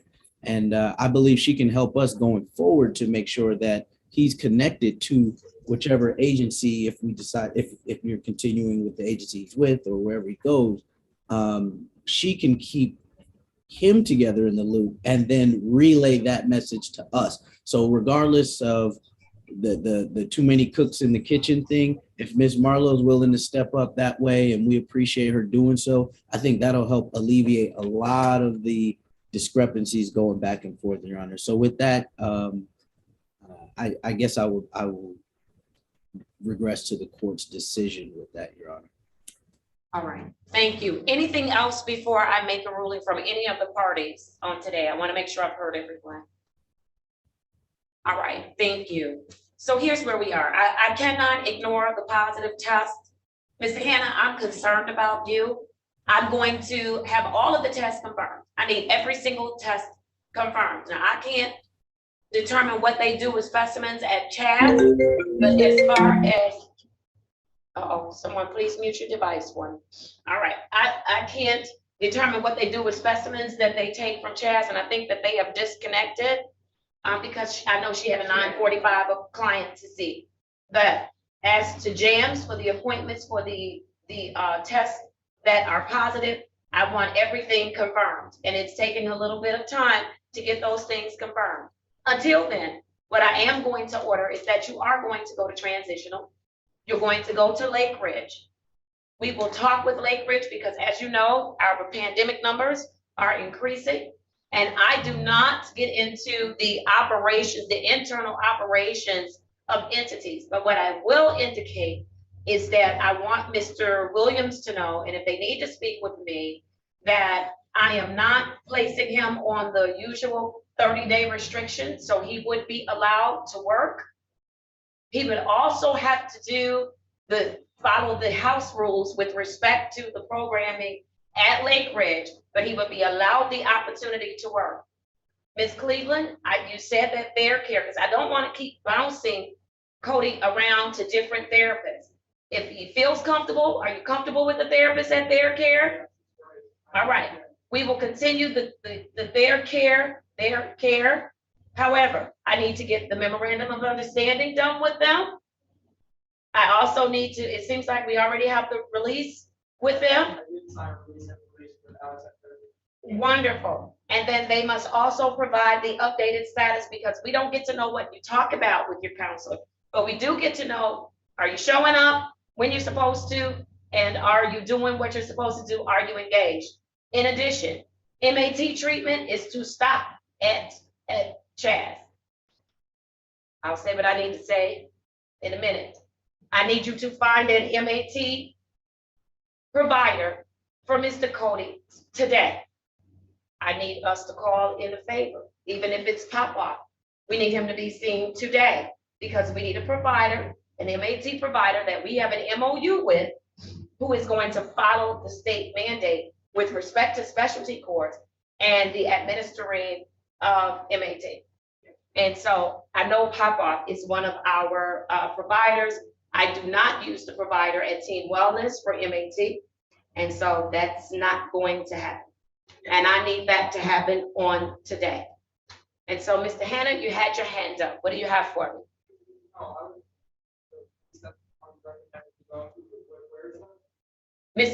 First, we need to make a call, okay? We need to make a call. I know we have another MAT provider that we have an MOU with, but the name escapes me right now. So you may want to check with Mr. Morgan, but I know Pop-Off is one of them, and they do a really thorough job. You're going to be at transitional living until I get all of my confirmations back, okay? Yes. So I don't know a date for when I'll get the confirmations back. But you'll be, whether or not you move out, that's up to you, but you will be at transitional at least until I get my results back, okay? And I have asked for a rush, but we're still in the midst of a pandemic that's raging, and there's staffing shortages and things of that nature. And so as soon as they can get those confirmations to me, if the most recent one has not been requested for confirmation, do so. We'll pay for it, no problem. Also, reach out to Ms. Dessler at Chaz, find out what they do with their specimens. Would you let them know that I want to get a confirmation if at all possible? I don't run their shop. I don't know what they do with their specimens when they're positive. So.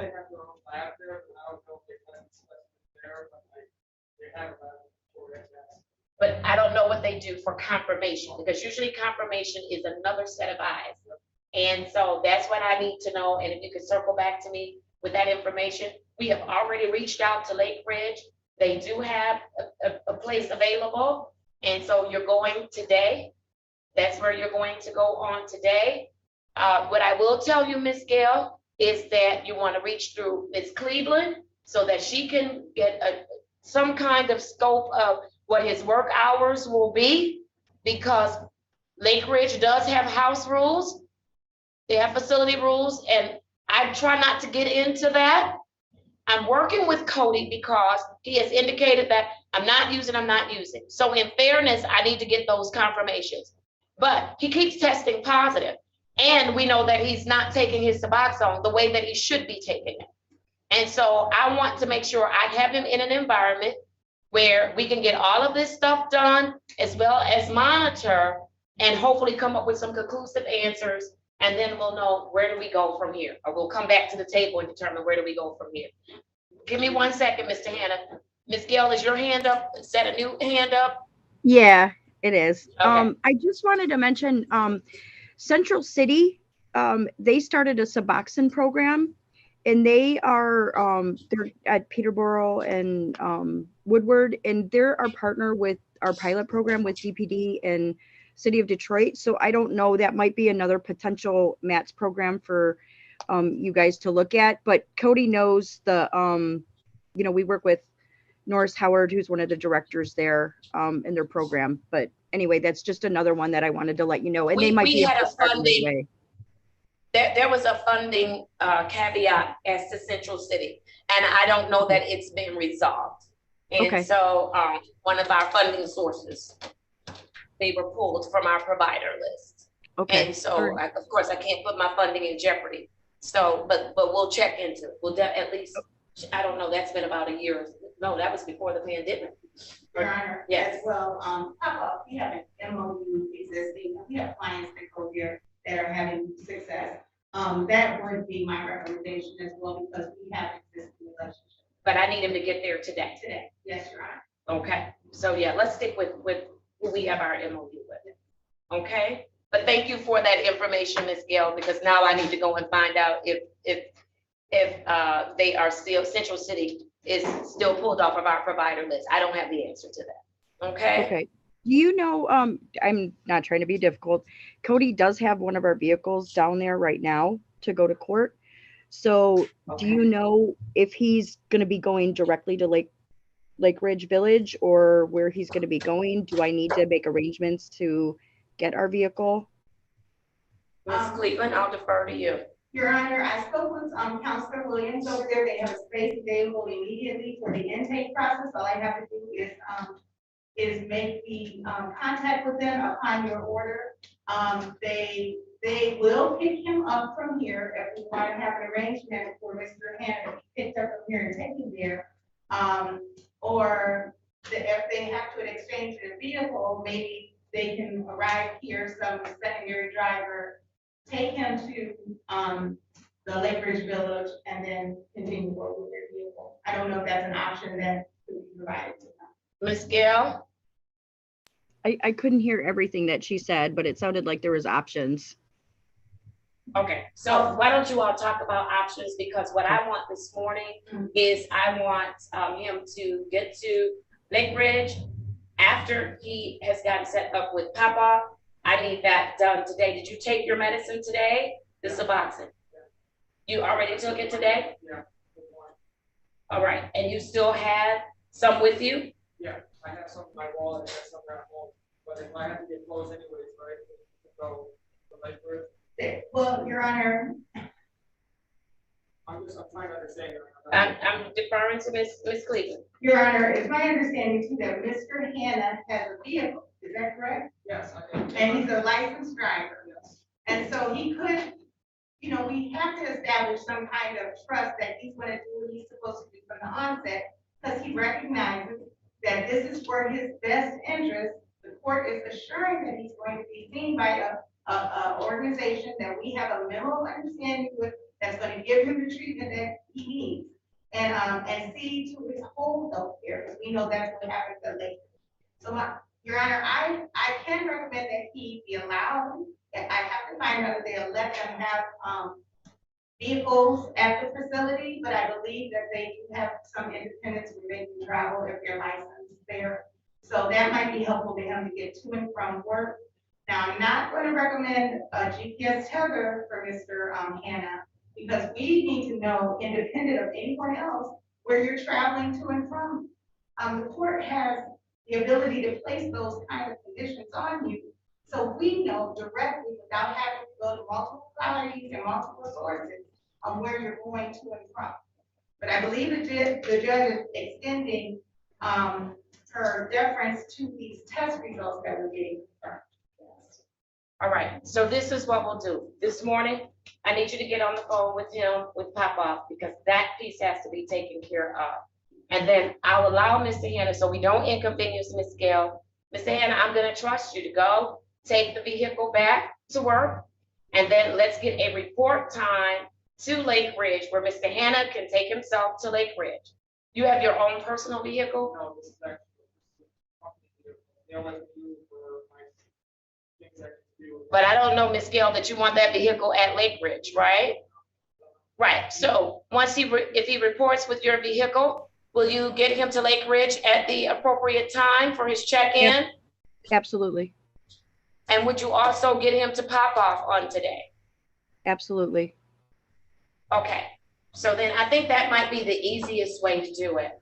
And Mr. Hannah, if you have Suboxone in your possession, whether it's at your home or in your pocket, in your wallet, today you need to bring all of it to Papa, because it needs to be turned in. It needs to be checked in. You won't need it. They're gonna start you from scratch, okay? Okay, yeah. Okay. Yeah. All right. No, I was just like, they're giving me a new prescription or We're starting from the, bring it with you. That's what I'm saying, bring it with you. Because I can't say what the doctor will or won't do, but Miss, bring it, right. All right, very good. Any questions for me? No. All right, Miss Gail, any questions? No, thank you. All right, from Officer E, Prosecutor, Mr. Hannah, any questions? No questions. All right, return to court date for Mr. Hannah. Your Honor, it was supposed to be tomorrow, but since he's in today, I would like to go into the new year, which would be January 6th. That's 2022 at 8:30 a.m. That's 2 weeks from tomorrow. Your Honor. Right, but you'll be in communication with Yes. Mr. Williams. Thank you so much. You'll be in communication with Mr. Williams. So if they need us before then. Yes, Your Honor, and I'm going to continue to communicate with you, Mr. Hannah, because I want to make sure that you're clear on all the processes that are required through the court as well as Lakeridge and how. All right. Thank you all for your time. I appreciate it. And I will see you, Mr. Hannah, in the new year. I just want to make sure that you're good. I'll get all of the confirmations. Again, thank everybody for your time. I appreciate it. All right. Thank you, Your Honor. Thank you. All right. I'm ready to call the, yes, ma'am. Ms. Wilson, if you could let everyone in from the waiting room. For those attorneys, I have to do my specialty court docket. I have to wrap up. I only have a few more matters left. If you could adjust the camera for me, officer. In addition, I need Mr. Morgan, if he is on. Mr. Morgan, I need you to reach out to the jail because there were a couple of people from jail that were supposed to be coming on and they have not come on yet. Please mute your device. If you're coming into the courtroom, please mute your device. Please mute your device. I'm sorry. Yes, that's fine. Yes, Mr. Curtis. Yes, I'll call Mr. Wells' case next. For those of you that are joining us in the courtroom, you are going to receive an invitation to a breakout room. Please accept that invitation. If you are not in specialty court, you are going to receive an invitation to a breakout room. Please accept the invitation. Please accept the invitation. Please mute your device also. I hear somebody's television or radio or something in the background. Please mute your device. Thank you so much. Ms. Wilson, let me know when you're ready for me to proceed.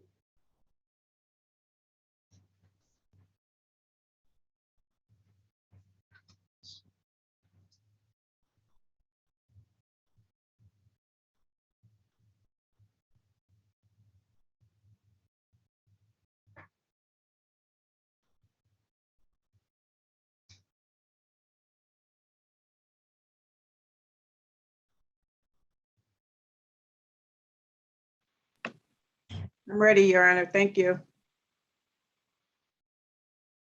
All right, wonderful. Let's go to, I still see some folks that are non-specialty court in the courtroom. And so if you are an attorney and you're just joining us, please check in with my clerk by dialing 313-965-2280. You must check in with the clerk by calling 313-965-2280. If you are a police officer, if you are an interpreter, please call and check in with my clerk by calling 313-965-2280. That number is in the chat. If you get voicemail, that means someone beat you to it. Please do not leave a message. Hang up and call her back. She must talk to you upon check-in. All right, let's go to Mr. Wells. Mr. Wells, good morning to you. I'm not able to hear you. I need you to unmute for me.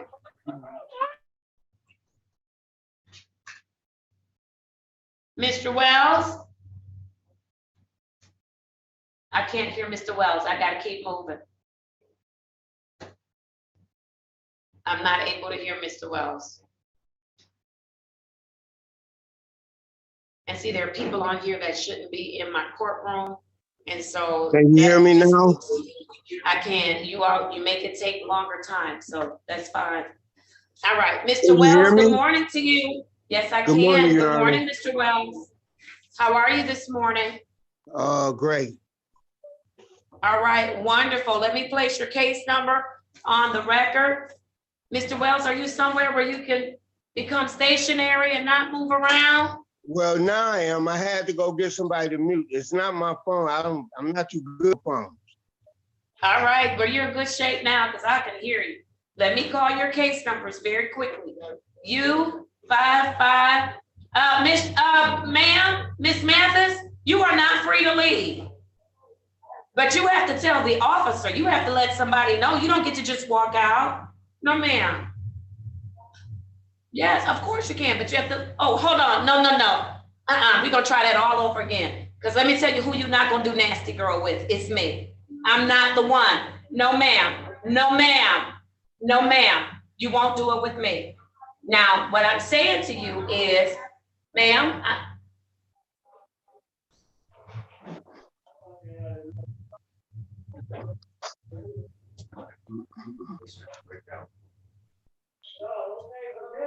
she gonna go to the breakout room, all right. If you close your mouth for 2 seconds, I'm gonna tell you what I need to tell you so we don't have this issue. When you are here in order to appear in person, because you are not in compliance with my court order, you are not free to just leave. And so, if you have to go to the restroom, no one has an issue with that. You have to let the officer know, because the officer has to make the appropriate arrangements, because there's also another defendant in the courtroom on this morning. That's what I'm saying to you. So it's a security issue, okay? Did you hear what I said, Ms. Mathis? Okay.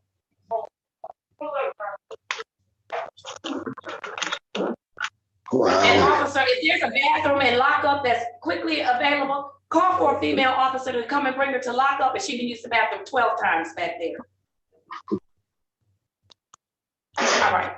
Mr. Wells, I can hear you.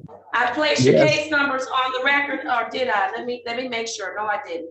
I have case number U557-58920, U389-52417. I also have case number U389-76117, U389-81317, U389-81717, and case number U389-83617. State your full name for me, Mr. Wells. Edward Wells, Your Honor. All right, Mr. Wells. Mr. Wells, how are you doing? I'm doing fine. I'm adjusting. It's just sometimes situations come up that you don't have control over, but instead of being disorientated by it or irritated by it, you have to think it out for what it is. But I'm doing okay here. It's a pretty good treatment center here, and the staff has been working with me, and I'm feeling a little strong. All right, now, Mr. Wells. Yeah. Mr. Wells, you know what they told me. Let me tell you what they said about my sweet, nice Mr. Wells. I'm gonna tell you, wait a minute. Let me tell you what they said. They said that my Mr. Wells, my Mr. Edward Wells, that he's combative, he's argumentative, and he's eating people's food. I'm not eating people's food. You skipped over that argumentative and combative. I hear you, Mr. Wells. I don't know. I really don't want to insinuate anything about anybody, because I feel like if I know I didn't do something, I didn't do it. You can think I did or whatever, and I try to be honest with people, and I try to be truthful with people. And it just seemed like you know, everybody's not gonna like you, and you ain't gonna like everybody. Oh, yeah. But That's right. I tend to let a person show me their character before I have to search for it. You know, because it seems like people trying to search for my character and put me in the character place they want me to be. I'm not that person you see me as. And then we So, have no, Mr. Wells, let me tell you, you said that I see you as, or you said that, I hope you're not referring to me, because No, I'm not referring let me tell you what, I'm let me tell you what referring I to- know about you. Let me tell you what I've seen. You can be argumentative and you can get a little combative, but I chalk that up oftentimes to you're just passionate about what you believe in. But here's the thing. You're with one of our third-party providers. I need you to work with them, okay? Work with them. Now, let me say this to you. I also know that you haven't been resting well at night. And so on today, you are supposed to have a review so we can make sure that you're getting your rest, okay? That there's nothing that needs to be done or that needs to be subtracted from the things you're doing that's causing you to stay up at night, okay? So you're gonna have your review today, your medication review. Are you going to participate? Will you participate in it? Yes. All right, you said that very, like you're disappointed. You don't want to participate, Mr. Wells? No, that's not what I'm disappointed at. What you disappointed about?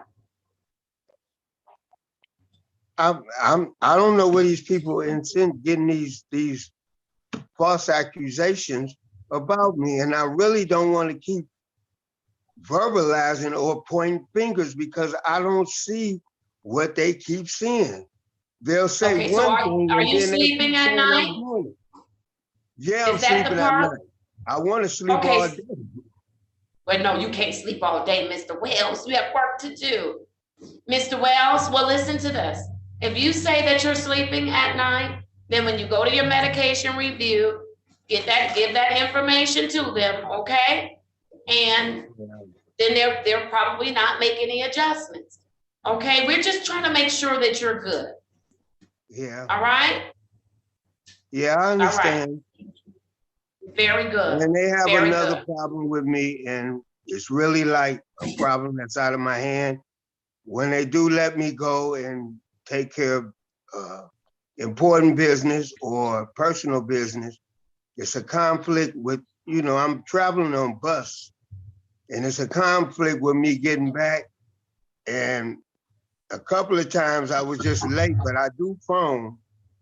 I have the number. I'll phone and let them know if I see that I'm going to be late, because the buses are going through some kind of a stage about they don't have enough drivers, and drivers are working double Mr. time, Wells, and they're Mr. late. Wells, Yes, ma'am. Mr. Wells, you sharing Yes. some information. They didn't say anything about that.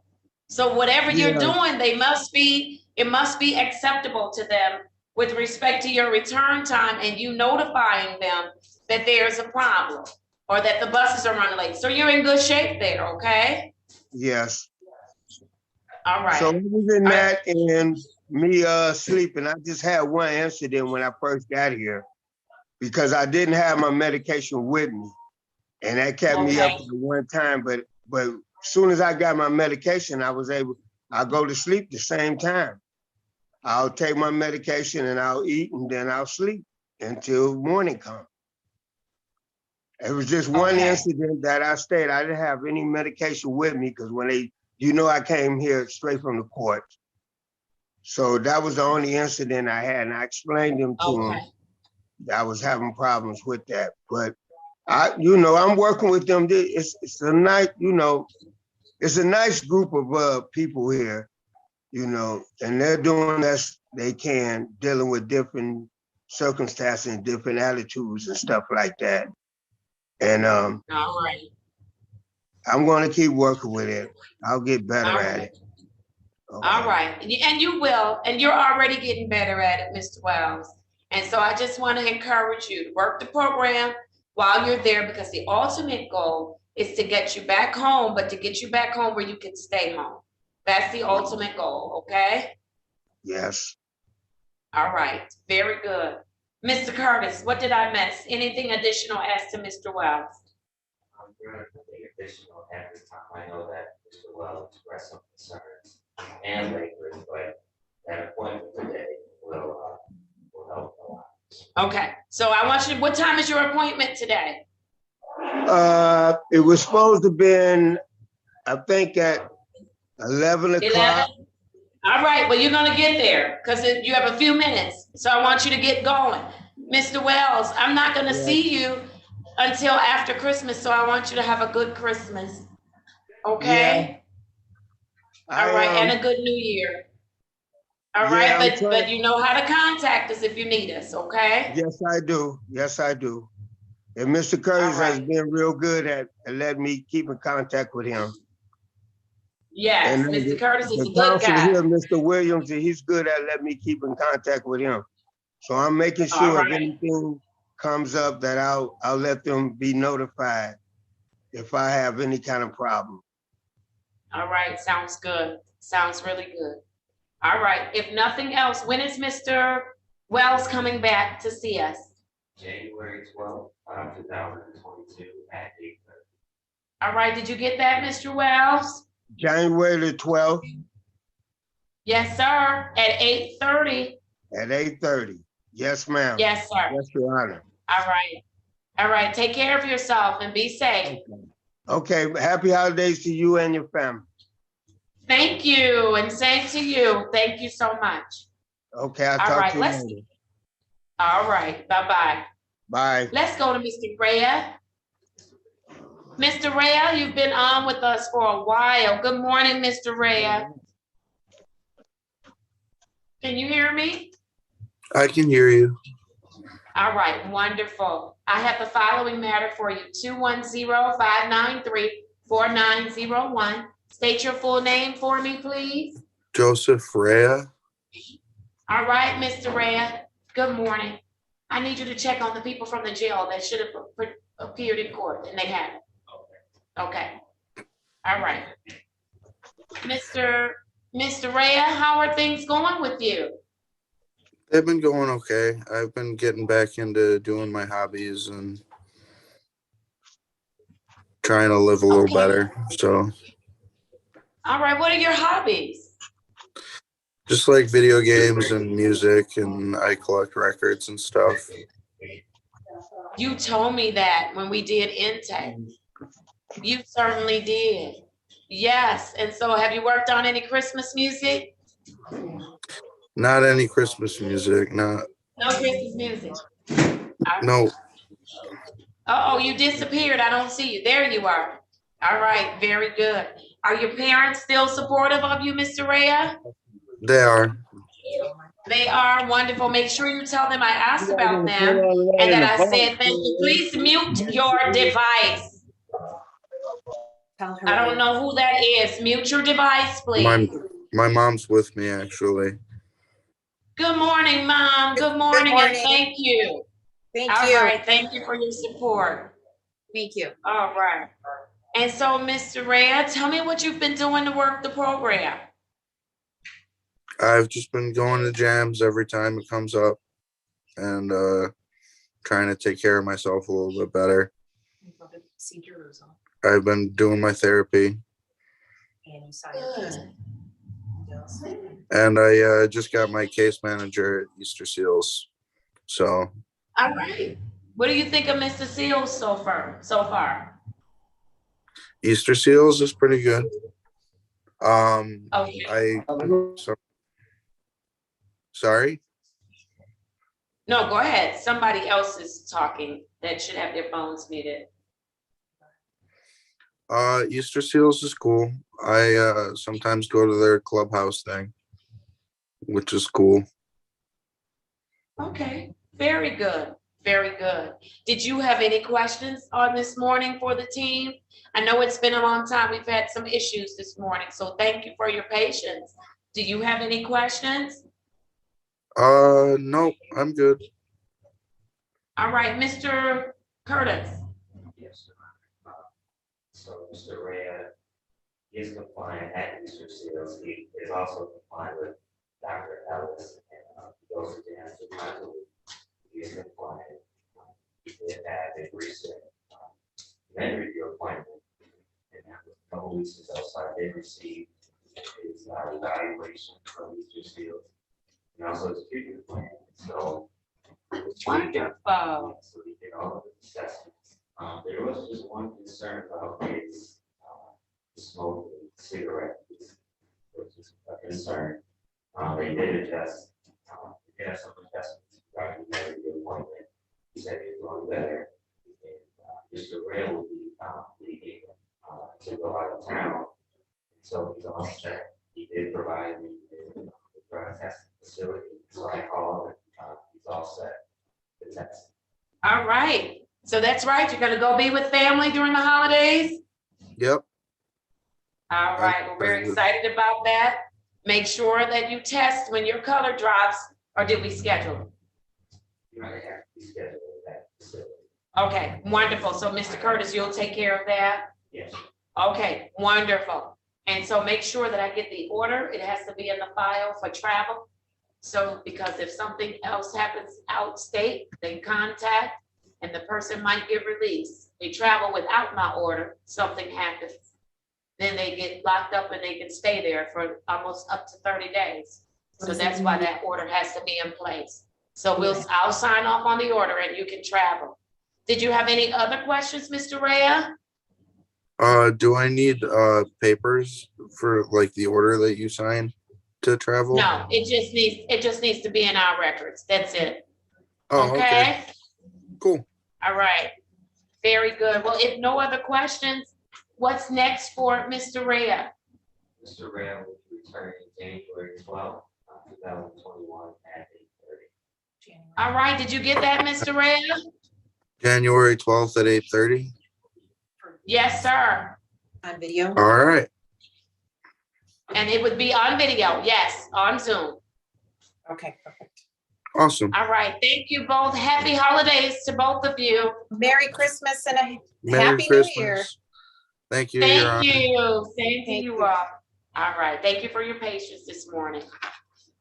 No All problem. right. All right. Thank you. I am going to go to Miss Short. Are we ready on Miss Short? Good morning, Your I'm Honor. sorry. Oh, good morning, Miss Short. Miss Short, how are you? I'm good. I'm just in the middle of crocheting for my stepdaughter for Christmas. I saw you doing something. I did. That's wonderful. Yeah. Wonderful.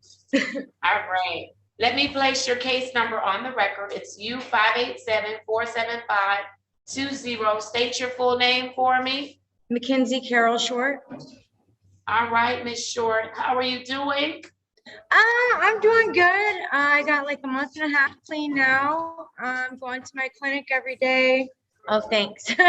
Yeah, we celebrate you. Very good. I just did my mental health assessment with Access this morning, and they got me an appointment with Team Wellness on Monday 27th for my intake. And yeah, that's about it. You are doing very well. Are you back at Lake Ridge? Yes, ma'am. I am. All right, how is that working out? I like it here. I like it here a lot. And I sat down and had a conversation with Pastor Williams, and that was really good. Starting to talk to Gina. She's going to be my peer recovery coach here. So I really like it here, and I really need this time here. So I'm really grateful for the opportunity. All right, very good. I'm glad to hear that. What's been challenging for you, Miss Short, during this holiday season, if anything? Yeah, I've just been like really, really depressed. Like all I want to do is sleep. I don't want to get out of bed. And it's been really rough. So I'm looking forward to meeting with Team Wellness, because I really need to get the mental health aspect, under control. All right, and we talked about that in staffing on yesterday, and Miss Jasmine is going to work with you to make sure you make that connection so that you can address those issues. Look, Miss Short, I want to applaud you that you have identified some areas that you need to work on. Yeah. And so that speaks volumes. It lets me know you want the help, You're willing to accept the help. And so I'm really excited about the progress that you've made already. You're Thank a you. month and a half clean, and the progress that you have yet to make. I'm very, very excited about that. Me too. Okay? Yeah. What are you gonna do for the holidays? You know that we have to follow Lake Bridges rules and regulations. What are you doing? Yes, that's why I had a question, because whenever I met with Miss Gina, she said I would be off a restriction today unless the court wanted something otherwise. And I was hoping I could go home for Christmas, just to home in Michigan, not to Iowa, but just maybe stay the night on Christmas Eve and then come back after Christmas dinner. Is that something I could do? Well, we talked with Mr. Williams, Jonathan Williams. And so what I have indicated to him is that he needs to follow the protocol for Lake Ridge. And Miss Jasmine, I left my notes on that one on my desk. I apologize for that. And now I'm having a senior moment, so I can't remember what he said that protocol would be. And so Miss Jasmine, you want to chime in and let her know what that protocol is? Yes, so Ms. Short, the protocol is you do need to remain on restrictions. So unfortunately, you will not be able to go home on Christmas. So you will be on restrictions until Monday, January 3rd, 2022. Oh, wow. Yeah. Yeah. Dang. Okay. Now, Miss, I do want you all to have some conversation about whether or not she'll be able to see her family. I know she can't go and stay overnight. And here's the other piece that we're struggling with. Our COVID numbers are going up. And so, you know, there's a real need to keep people self-contained so that we don't have issues with bringing things back into the facility. I can't override that. I really can't. I can't override that. And so, Ms. Taylor, you all can have some more discussion just to clarify the things that Mr. Williams stated when we were in staffing. But I just want you to know we're trying to keep everybody safe, and it is not easy. It's definitely not easy. Okay. All right. Did you have any other questions for the court? No, that's it. All right. Ms. Taylor, what else do you want to tell me? That we did refer Ms. Short to JAMS to begin screening, but we did discuss in staffing, and I wanted to update you, Ms. Short. She did go and do her initial drug screen this morning at JAMS, but we did discuss, since she will be on full restrictions until January 3rd, you actually do not have to screen anymore until you get off of restrictions on the 3rd, because you're not leaving the facility. Right. So we'll just get the screens from Lake Ridge that they do there. So I know you did your one today, but you don't have to go anymore until you call back on January 3rd. Okay. And then I did talk with Mr. Williams, who also will be giving you mental health services. So Judge, she also communicates very well. She actually reached out to me last night about her depression and her struggles. So we were talking about that last night. She did her assessment this morning. She'll be set up with Team Wellness. I spoke with our therapist over there to make sure that he picks up the case for her. And Mr. Williams, we also talked about him incorporating grief counseling into your mental health services when he starts those with you at the facility. So I think you're on the right path to getting everything that you need. All right. Thank you. All right. Very good. All right. Any additional questions or anything from any of the other team members as to Ms. Short? If not, Ms. Taylor, I have a note that she receives MAT. I need to make sure that we're following that protocol. And so if we can make sure that I get that documentation or the updates on the things that we're mandated to do when individuals are receiving MAT. So what does that mean as far as me, Judge? What, is there something I need to do more, or? No. No, okay. Ms. Taylor. No, that'll be on my end. Oh, okay. Just want to make sure. All right. Very good. Very good. If nothing else, let's get a return to court date for Ms. Short. So Ms. Short will return to court on January 12th, 2022 at 8:30 a.m. January 12th. You said 8:30 as always, right? Yes. Okay. All right. January All right, 12th very it good. is. All right, Ms. Short, I want you to enjoy your holidays. Continue to work on you. Continue to work Absolutely. on you. Make sure you circle back because it seems like you have some questions for Ms. Taylor about the restrictions at Lake Ridge. So make sure you circle back with her. They give her an opportunity to finish up with court, okay? Yeah, absolutely. No problem. All right, very good. Be safe, make some good choices. I'll see you in the new year. Okay, you too. Happy holidays, Judge. Same Bye-bye. to you. Thank you. All right. I believe that Mr. Marquise Alexander has joined us on the screen. And so Mr. Alexander is also, good morning, at the Wayne County Jail. Good morning. Good morning. Good morning, Mr. Alexander. Let me place your case number on the record. I have case number 200-450-4701. State your full name for me, please. Marquise Jarrell Alexander. Okay, thank you. All right. Okay, I heard you.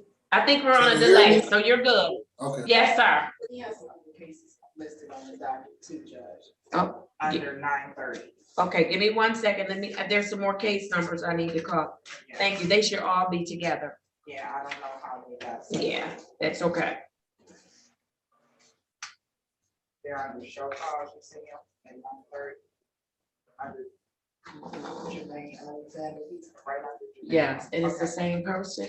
Yes, ma'am. All right, I have 3 additional matters for Mr. Alexander. I have SP 10789-023, SP 110-99421, and case number 162-10808-1, as well as case number 207-120331. And so, Attorney Barton, those are matters that are scheduled for show cause. The other matter was scheduled, the domestic violence matter was scheduled for review. And so, Mr. Barton, how would you like to proceed? Mr. Alexander has some holds. And so he has a number of holds that are felony holds. And there's nothing I can do about that. I have ordered a psychiatric evaluation as well as a competency hearing. And I have not received that documentation as of yet. And so, Mr. Barton, I don't want to even look at an offer from the people until I get that information back from the physician that's going to examine Mr. Alexander. And so what we discussed in staffing was that he would return to this court, and that would be on January 5th, 2022 at 8:30 a.m., understanding that he has a hold at Third Circuit and he can't be released today anyways. Yeah, that is correct, Your Honor. And per MIDC rules, again, when there is a psych evaluation requested, we have to follow the protocol in place, of which it is to receive that evaluation before we can proceed forward. So with that said, Your Honor, that is correct what you stated about the back staffing. And we will just have to wait until that evaluation, Your Honor. All right, thank you. Mr. Alexander, you have your hand up. Is there something you'd like me to know? What do you mean? It sounds like y'all said I got like 4 cases. You got like 4 different case numbers? Yes, sir, I did. Can you explain to me what the cases is? I thought I only had 1 case with y'all. You have some other traffic matters on this docket. You have the matter that was referred, the domestic violence case, as well as the remaining matters I called today are traffic matters. But you have a hold on you right now, and there's also a request for an evaluation. Until I get that evaluation, I'm not going to do anything with those charges, okay? Okay, make sure you said the other 3 was just traffic tickets and stuff? Yes, sir. Yes, sir. Domestic violence, I thought I was already on probation for the domestic violence. That's why you were referred to my court. But remember, you didn't do what you were supposed to do. And so you went into an absconder state. You didn't report back. You didn't dial on. You didn't show up to the courthouse when I ordered you to. And then you obviously picked up some more felony charges in the meantime. And now you're in jail. And you'll be there until the circuit court decides to do something different with your bond. And then you'll be there definitely until I get a psychiatric evaluation and competency review. Okay? All right, so I will see you on January 5th, 2022 at 8:30 a.m. Let's make sure we get that order over to the jail. Thank you so much, Mr. Alexander, and thank you at the Wayne County Jail. All right. Let's keep going. I am going to call Mr. Hollins. Mr. Hollins, are you scheduled to be seen on today? You are face-to-face today, Mr. Hollins. Good morning to you. Good morning. How are you this morning? All right. All right, very good. You're going to meet with Mr. Curtis on today, and then Mr. Curtis is going to give you instructions, but I will tell you, Mr. Curtis is reporting that you're doing very well. Okay? Okay. And you're following the court's orders. I'm going to go ahead and put his case number on the record. 1904655-201 and 19708-4351. Mr. Hollins, go ahead and state your name for the record. Ryan Hollins. All right, thank you. And so, Mr. Curtis, when will he be returning after his face-to-face? January 19th, 2022 at 8:30. All right, did you hear that, Mr. Hollins? January 19th. At what time? 8:30 a.m. All right. All right, I hope you have a wonderful holiday, Mr. Hollins. You too. All right. Yeah, Mr. Curtis, you had something else on him? No, Mr. All right. Okay, take care. I have a question for Mr. Curtis. Okay. Can Mr. Curtis call you with it? So go ahead. Go with your question. Is it a way we can talk over the phone or have to be face to face? I'm going to give you a call later today. It'll be over the phone, okay? All right. So all right. So just keep your phone on. Did you hear that, Mr. Hollins? He said, keep your phone on. Yes, ma'am. All right. Very good. Good to see you, sir. I'll see you in the new year. All right. Bye-bye. All right. Mr. Barton goes to breakout room with Miss Hannah. With Miss, I'm sorry. With Miss Hannah. Yes, absolutely. And yes. Okay. Miss Wilson, if you could place Mr. Barton and Miss Allen in the breakout room, you're gonna get her set up, or are you already set up? I'm already set up. Oh, he's our Miss, what are you captioned as? In-person defendants. Oh, it says in-person defendants. If you could put Mr. Barton and Miss Allen in a breakout room. Good morning to you, Miss Allen. Good morning. Good morning, sweet baby. She said, don't forget about me, ladies. All right, let's keep going. Mr. Dunn, are you ready? Oh, let me wait and see. Miss Wilson, tell me when I can proceed.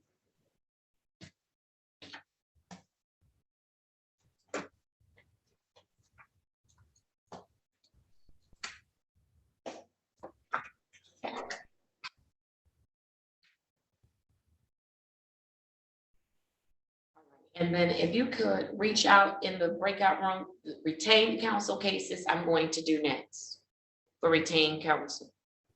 All right, are we ready, Miss Wilson? Yes, ma'am. Thank you. Oh, Mr. Barton, accept your invitation. Oh, he did it. All right, wonderful.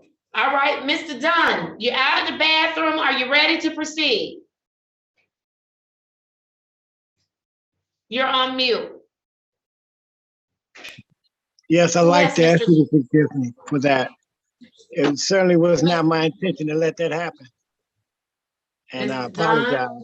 Yes. Mr. Dunn, you're gonna owe the government some money. You can't go, they don't pay me enough to watch y'all use the bathroom. All right, so you want to make sure you have your camera adjusted for court, okay? Yes, ma'am. I'm very sorry, Your Honor. All right, are you ready on Mr. Dunn? I'm ready. I'm ready on Mr. Dunn too, and he's not in the bathroom. All right, here we go. I have case number Z8081481. Mr. Dunn, state your full name for me. Dwight Anthony Dunn. All right, very good. How are you, Mr. Dunn? I'm blessed, Your Honor. Thanks for asking. And yourself? I'm doing just like you. I am. I'm just like you. I You know, am. can I say something to you right quick?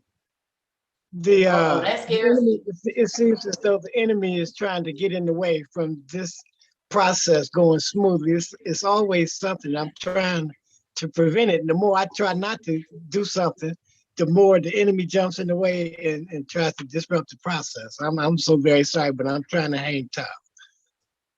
I need you to hang tough. Listen, we were in staffing and Mr. Curtis reported you had some mistesting. You're not testing as ordered by the court. Mr. Dunn, we gotta fix that, okay? Yes, You're ma'am. very new to the program.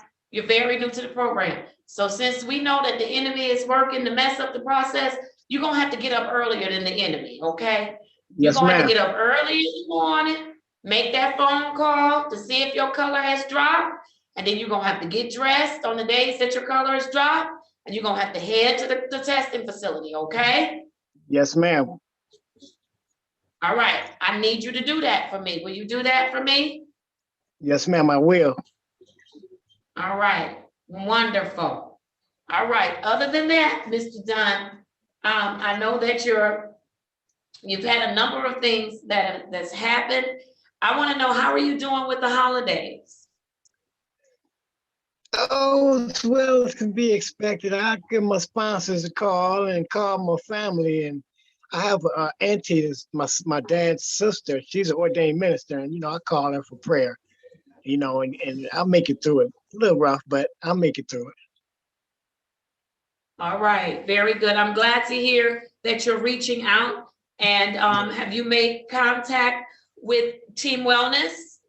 Yes, ma'am. I talked with a young lady yesterday, Elijah Brogue, and we talked. Yes, ma'am. And I talked with my regular team mental conflict earlier today too. All right, so Mr. Probe, you talked with Mr. Probe. And so wonderful. Mr. Curtis, what do you want to tell me? Yes, he is compliant with team. He did complete his treatment plan and his evaluation, so I have that. So he did his assessments, just working on him, making sure that he tests as he's scheduled. All right, did he do his clinical assessment? Yes, Your Honor. Wonderful. We'll talk about that later. Yes, so very good. Your Honor, we did speak about him going to ATS in the morning instead of in the evening, so he's gonna work on that. All right, Mr. Dunn, you're gonna work on going to ATS in the mornings, right? Yes, for ma'am. your I'm gonna get it testing. together. Yes, ma'am. Yes, get it done first thing in the morning, and then you don't have to worry about it, okay? Yes, ma'am. I'm gonna get that together. All right, I appreciate it, and I believe you. I believe you're gonna get it together. Thank you. Thank you, Your Honor. Appreciate you. All right. What do you need us to help you with or assist you with, Mr. Dunn, if anything? What can I do to get my license in good standing? So like I'm driving on a restricted license, but my license plate and my registration has expired. Okay, you know you're not supposed to drive without that registration and those good tags. And so Mr. Curtis, he's restricted because he has a drinking and driving related charge. And so you need to get with Mr. Curtis and talk with him. And Mr. Curtis, if you need to refer to defense counsel, if I believe if he has a drinking and driving, that's why his license is restricted. But it may take a moment, okay? Until then, you need to make sure that you're driving clean because you don't want to get stopped and get a ticket. Yes, ma'am. All right. No, very good. You have any? No. I'm sorry, I didn't hear you. I said, no, Your Honor, I don't need any more heat. Nothing else. There you go. All right. You have any questions, additional questions for me? Not at this time, Your Honor. All right, Mr. Curtis, if nothing else, what's next for Mr. Dunn? Mr. Dunn will be returning January 12th, 2022 at 8:30. All right, Mr. Dunn, did you hear that? I'm not going to see you again until the new year. January the 12th, 8:30. Yes, sir. Have a blessed Christmas and a blessed New Year, Your Honor.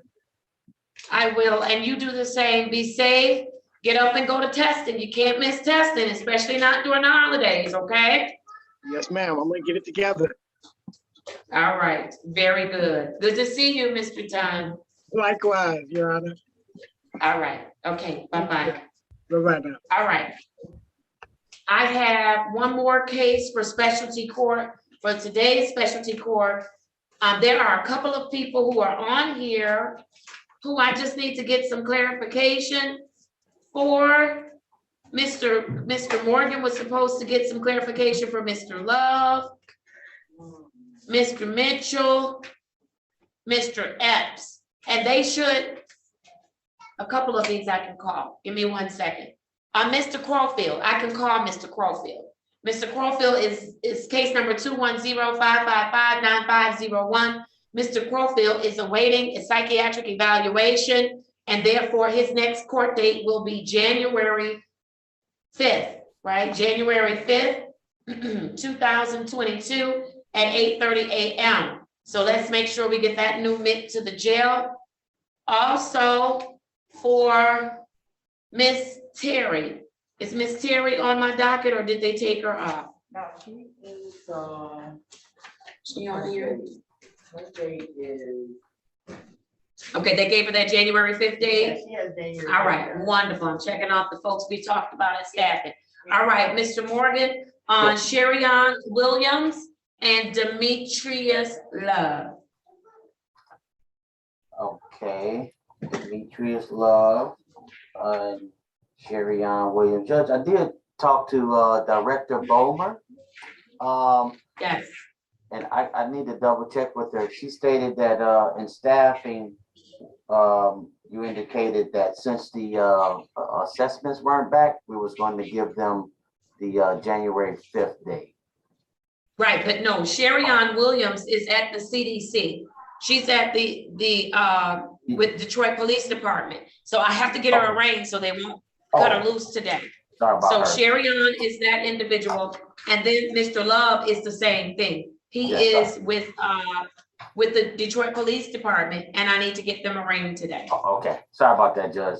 Okay, but we That's did okay. get Mr. Epps and Mr. Alexander, right? Taken care of? Yes. Okay. Not Mr. Epps. Not Mr. Epps. Not Mr. I'm sorry. We didn't have Not Mr. Epps. Mr. Did he say Ellis? Epps. Epps. Oh, Mr. Epps, I need to place him on the record. U456-435-18. Mr. Epps is also coming back on January 5th. Is that correct? 2022 at 8:30 a.m. We are awaiting a psychiatric evaluation for him. 1-5 at 8:30? Yes, ma'am. Okay, got it. What about Mr. Crowell, Cornelius Crowell? Is he at your case? Okay, I think he's with another specialty court. I'm just making sure. Mr. Mitchell, Otis Mitchell. Mr. Mitchell is in the hospital, is that correct? With a guardian. Are you the guardian? Is someone here on Mr. Mitchell? Otis Mitchell. On Otis Mitchell, was somebody here? All right, Ms. Taylor or Mr. Mitchell, case number 210-456-0101. Mr. Mitchell, it was brought to our attention in staffing that he has had he's had a crisis and he is not available to appear for his hearing on today. I am going to adjourn the matter and I will adjourn it to, I will have to put it on. Do you all want to check? Wait, tomorrow's our last day. And then do we have any days next week where we can schedule? No. No days next week. So I will have to put him on for the 5th as well. January 5th, 2022 at 8:30 a.m. Mr. Morgan and Ms. Taylor, please make sure whatever facility Mr. Mitchell is at, that they understand that he's not to be released to the public. That's not what's supposed to happen. He has his AFC home that he can be released to, but he is not to just be released, open the door and let him walk out. Okay? Ms. Taylor, I was just calling Mr. Mitchell's case.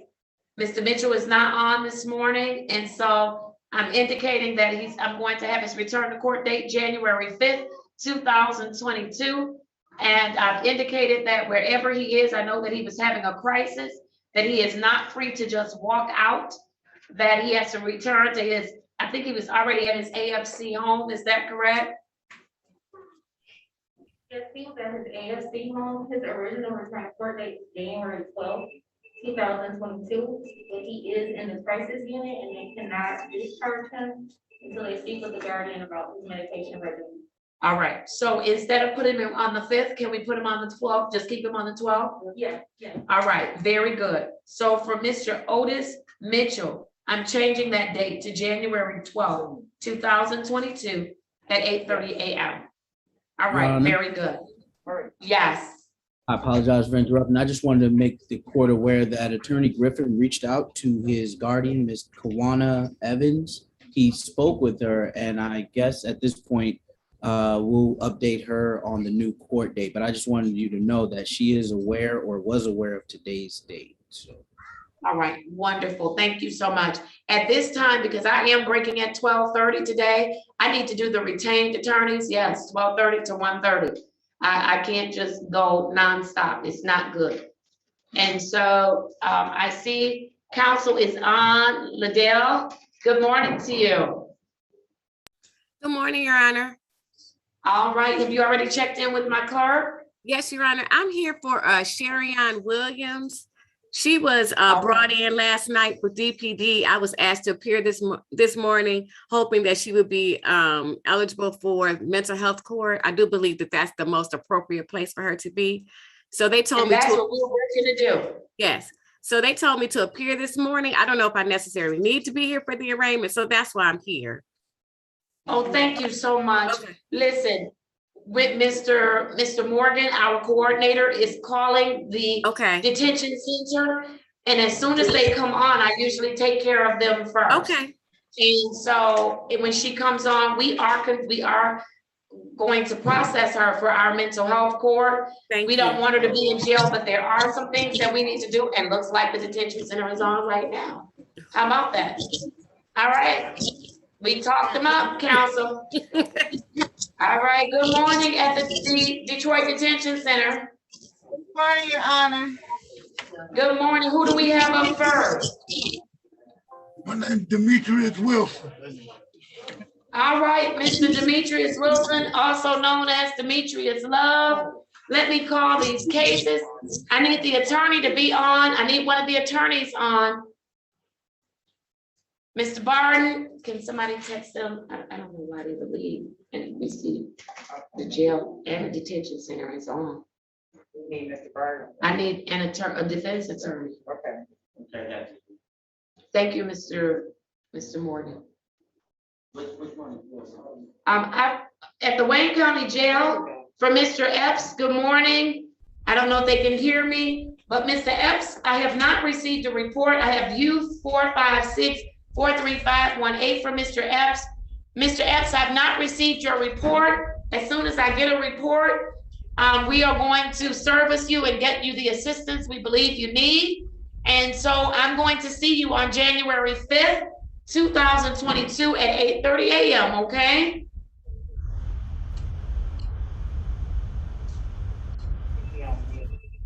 No, he's just nonverbal. All right.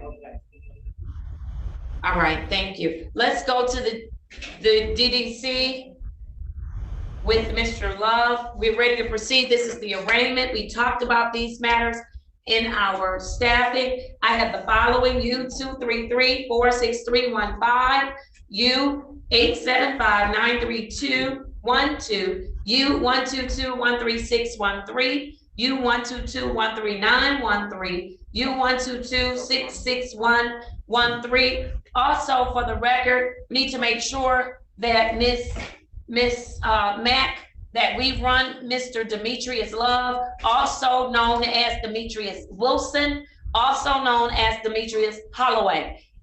No, there was another first name he was using before Holloway.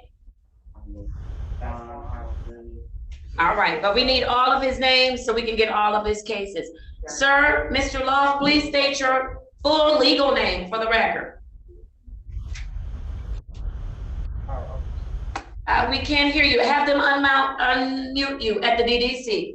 Please unmute Mr. Love. I still can't hear you, Mr. Love. Please unmute at the DDC. I'm gonna have to move on. There we go. All right. All right, there we go.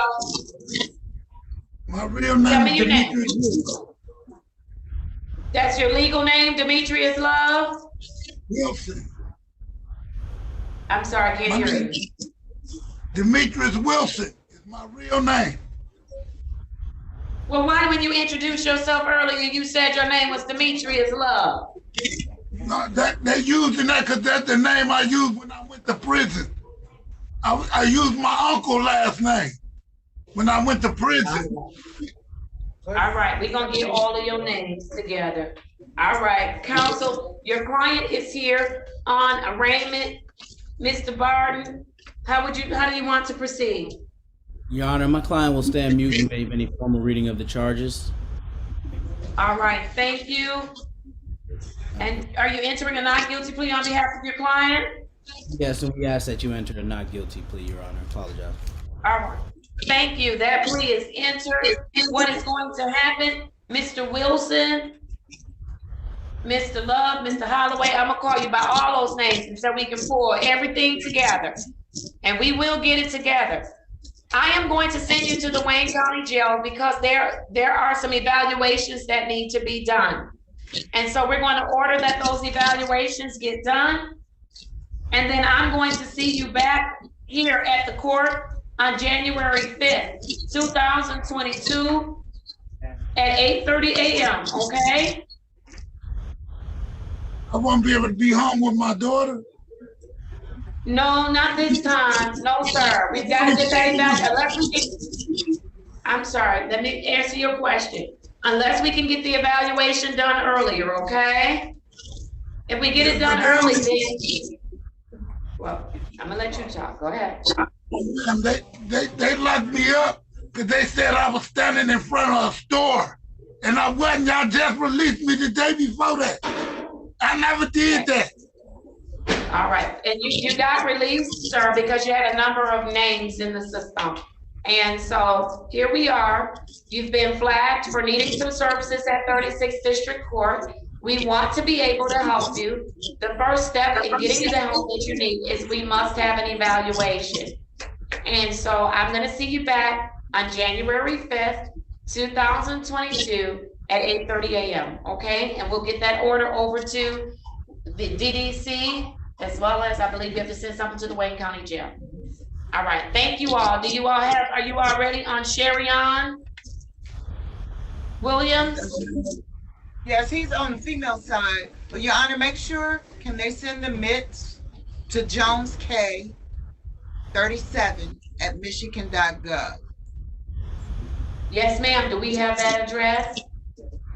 Jones K 37 at michigan.gov. Yes, we got it. Yes, ma'am, we'll do that. Happy holidays to you. Be safe. Happy holidays to you. And my partner is ready on the female side. All right, wonderful. Are they dialing in? Oh, we don't dial. Well, he should be up there. I'll go over there, Your Honor. Okay, very good. And so Miss Wilson, when they show up in the waiting room, let's let them in, okay? Yes, Your Honor. All right, wonderful. And actually at this juncture, I'd like to have I'm gonna mute the DDC for a minute. We're getting a lot of feedback. I would like the retained counsel to come into the courtroom with their clients. I would like to call those cases. Thank you for your patience. I appreciate it. Retained counsel. Mr. Malafite, I know that you have been here, and so I'm going to start with your case. You are here on Mr. Mohad Al-Tayyib. Is your client with you? No, Your Honor, it's a civil infraction. We would ask the court to waive his presence. Thank you. I have case number SP 123-23131. Your appearance, counsel. Good morning once again, Your Honor. Tim Malafide, P72339, on behalf of Mohammed Al-Tayeb. Your Honor, we would ask the court to allow me to stand in behalf of Mr. Al-Tayeb in this matter. Absolutely. Your request is granted, and you should know the officer has checked in. Yes, Your Honor, we are aware there have been recommendations before to dismiss this matter. We would stipulate to probable cause. I'm sorry, one more time. Say that again, Mr. Malafide. Certainly, Your Honor, there have been recommendations put forth to dismiss this matter, and we'd stipulate to probable cause. Wonderful. Then I am going to grant that request, and I am dismissing. There are two matters. Only one Yes, is on my Judge. docket. He paid for the other one. That's one of the reasons the dismissal is happening. He paid for the I believe it's something hanging an obstruction. Okay, yes, obstructive vision. Very good. I'm dismissing the remaining matter without prejudice. Thank you for your patience, Mr. Malafide. Thank you, Your Honor. All right, very good. I see that the DDC has joined us with Ms. Sherian Williams, and so I'm ready to proceed. You can unmute for me at the DDC. All right, I have the following matters. U509-45919, U626, strike that, U6022-7121, case number 212-098-411, and case number 210-455-7301. Ms. Williams, please state your name. Sherian Denise Williams. Good morning, Ms. Williams. Happy holidays to all you guys. Happy holidays to you too. All right, counsel, your appearance. Good morning, Your Honor. Robin Liddell on behalf of the Department of Attorney General's Office, P68287. All right, I need the defense attorney to be present. Can someone reach out to one of the defense attorneys and ask them to please come on? I'm here, Your Honor. I'm sorry. I didn't know if you guys needed me for the retained. Yes, I need you. Yes, I need you for Miss Williams. All right. All right, so today is the date scheduled for arraignment. And so I'd like to hear from the people. First, we had an opportunity to discuss this matter, realizing that Ms. Williams may need some services that are available here at 36th District Court, and we certainly want to help her if in fact we are able to. And so, Ms. Liddell, I'd like to hear from you. Good morning, Your Honor, and thank you so much for your time. Yes, so it is my understanding that Ms. Williams has several matters involving trespassing with the 3 major casinos located downtown. And because of that, and DPD's and Michigan State Police's interaction with Ms. Williams, we do believe that mental health court is the best place for her. We believe that she will be able to receive, comprehensive and wraparound services that will assist her. And we think that this is just a more appropriate course of action than to just keep charging her with trespasses and for her to be involved in the criminal justice system in that way. I've looked at Mrs. Williams' cases. She has several of them. I do believe that she has been petitioned before for competency as well as criminal responsibility. And just based on our history and interaction with Ms. Williams, Your Honor, I respectfully request that she be allowed to participate in mental health court. I believe that this is the best place for her. All right. Thank you so much. Attorney Barton, we had some discussions on yesterday as to how we could help Ms. Williams. And so the first step is that we've got to get her over to the Wayne County Jail and get a psychiatric evaluation and a competency examination. In addition, because we're trying, Mr. Morgan, and you can correct me, I believe that there may have been some charges in her background, or is this a different person? Different person. All right. So we should be able to help her.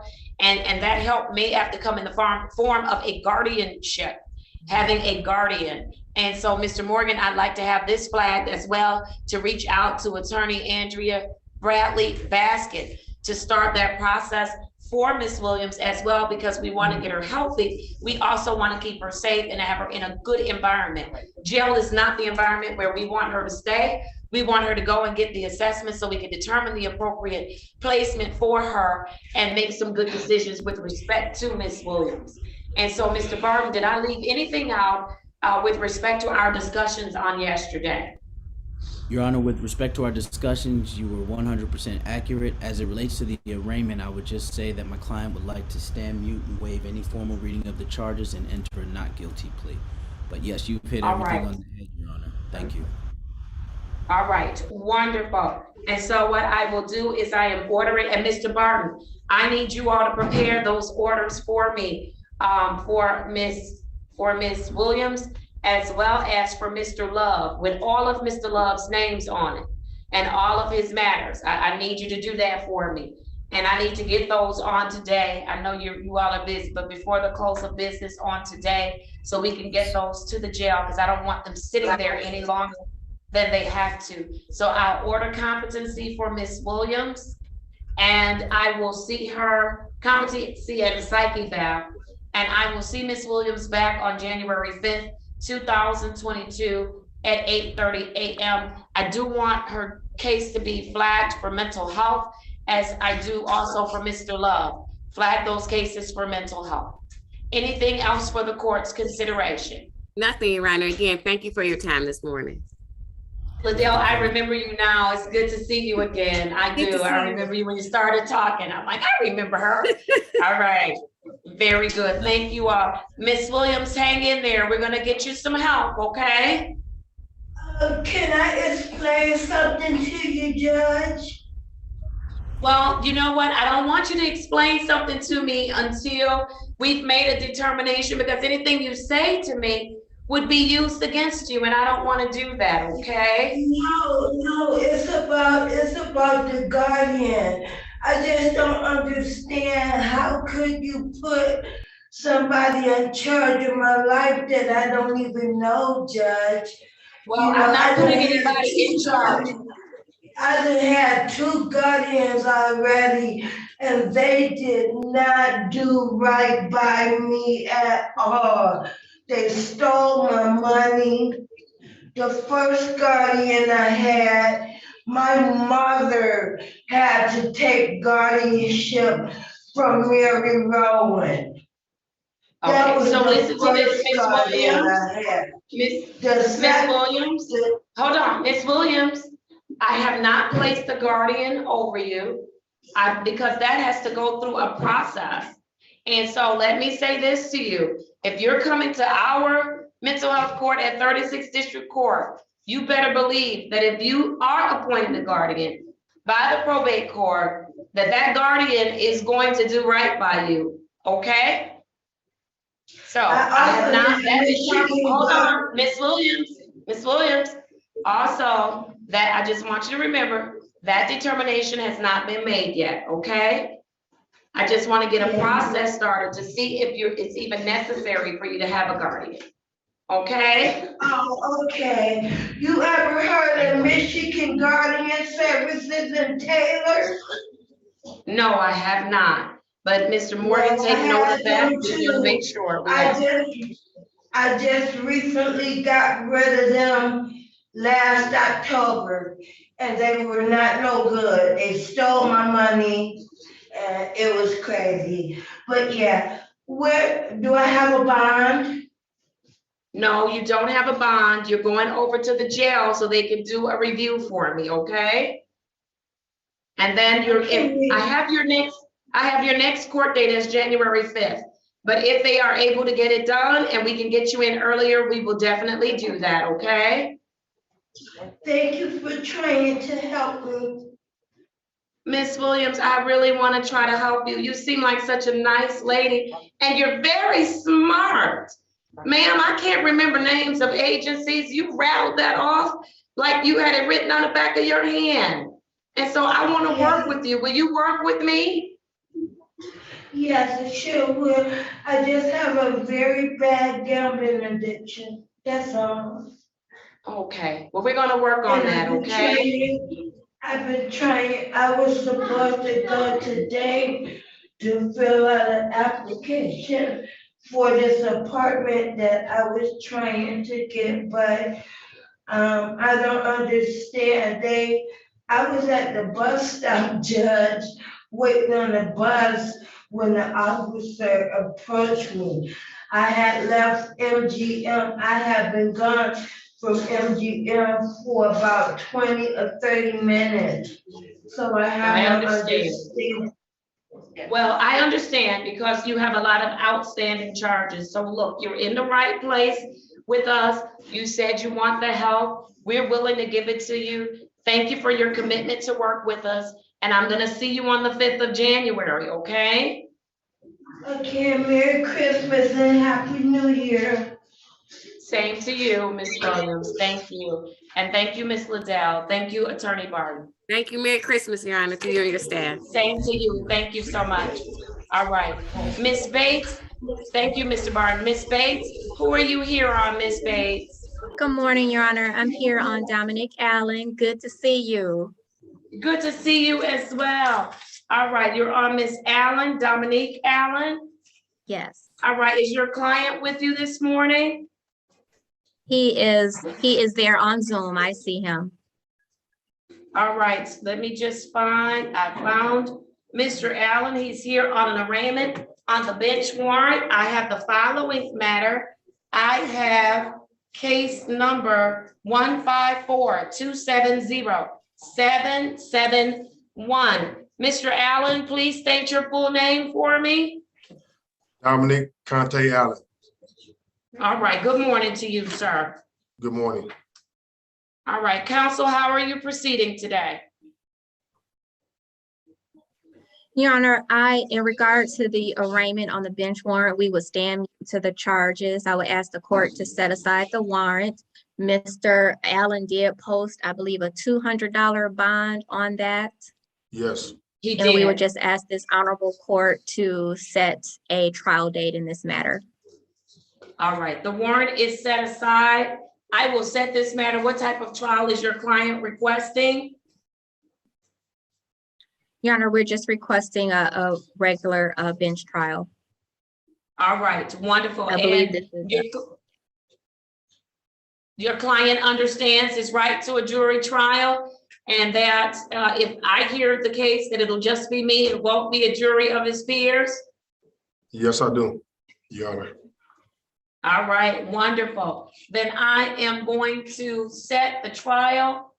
The trial date will be on January 14th, 2022 at 1:30 p.m.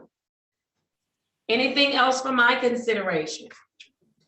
nothing further, Your Honor. Thank you very much and happy holidays to you.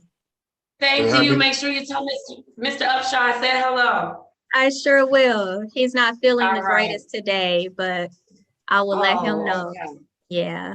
All right, wonderful. And thank you, Mr. Allen. Nice to meet you. I'll see you for trial. All right, Okay. happy holidays, y'all. Bye-bye. Okay, same to you. Thank you. Thank y'all.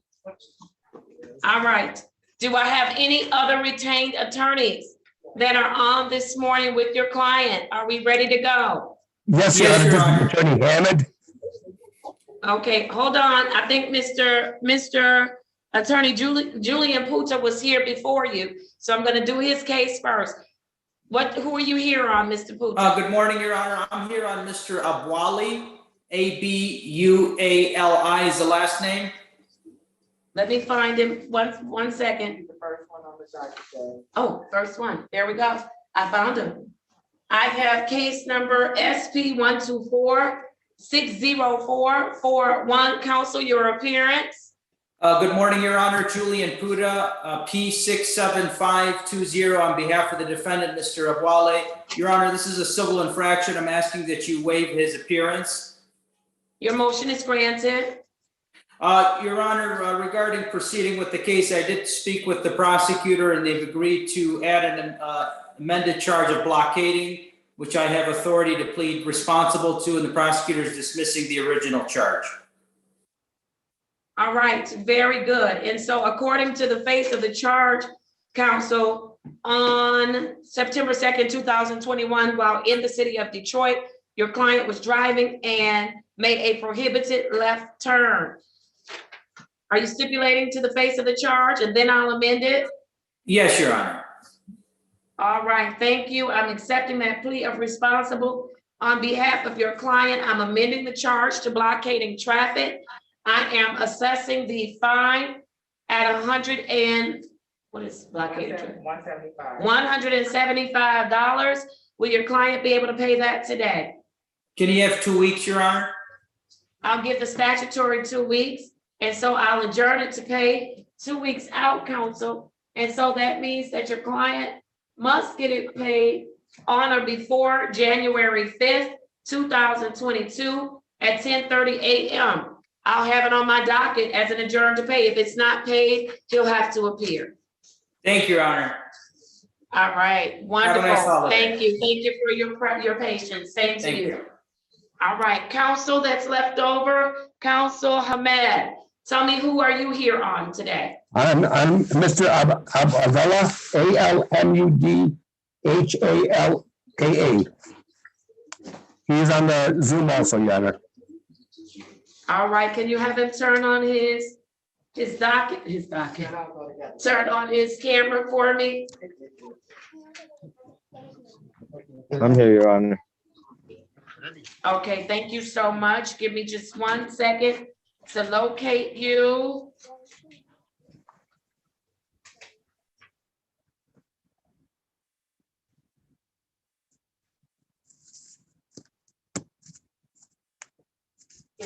Yeah, I found it. I got it. All right, I have the following matters, counsel. SP 104-7526, counts 1 and 2. Your appearance, counsel. Good morning, Your Honor. For the record, Mosabi Hamid, P34663, appear on behalf of the defendant. Thank you. And then, sir, please state your full name. Ali Almadullah.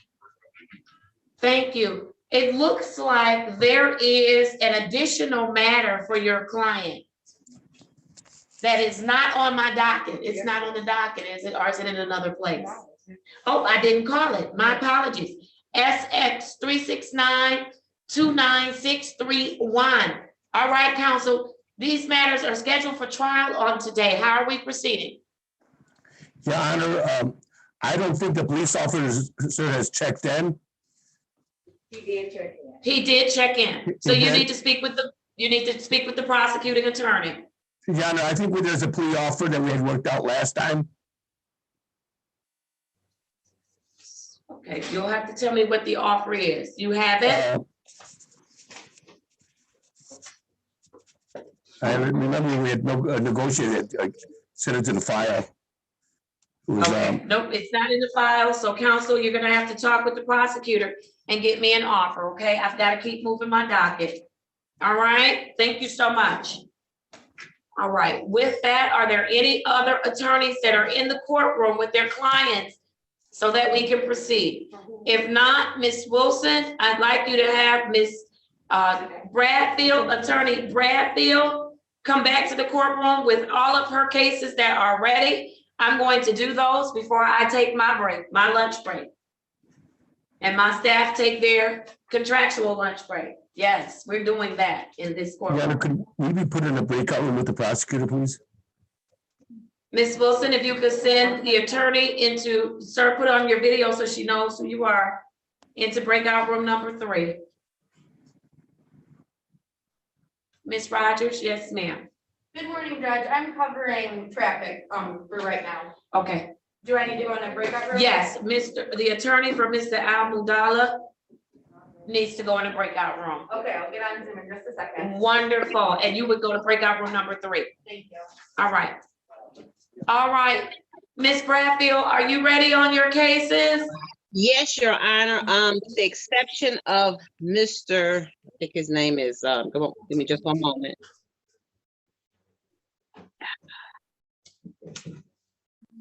I was just talking with him. His name is Mr., I think it's Darka, something like that. All right. So are your people being brought back into the courtroom? I'm breaking at 12:30. I want to get these cases, some of them done. And then we'll have to come back at 1:30. I'm breaking at 12:30. I'm sorry, from 12:30 to 1:30. I believe all of my clients will be able to be heard before then. Mr. Aqua, that's what it is. North State Aqua. He's scheduled for a formal hearing today. And we need an offer on his. And the prosecutor just texted me that he's in 333. He's stuck in 333 right now. Okay. I need the people to come in to the court, be brought back into the courtroom. But everyone else, we're ready, Your Honor. Okay, and I'll bring my people in too, Judge. I'll try to get to him, Mr. Griffin. I can't promise I will. That's not a problem, Judge. But I'm saying, do you want me to bring them in now? Your Honor, do you want me to bring them in? I'm just gonna have Ms. Bradfield's clients come in at this time. Yes, Your Honor. So I'll go back and continue talking with them. Yes, yes. Thank you, Your Honor. Ms. Bradfield, your clients, do these people look familiar? They look familiar? I hope so. All right. While they're coming in, Ms. Bradfield, I'm going to get started. I am going to start with, I need people's names on their screen. Ma'am, you're gonna have to put a shirt on. We can't, you're gonna have to put a shirt on. Miss Latricia, put a shirt on for me. Yes, ma'am.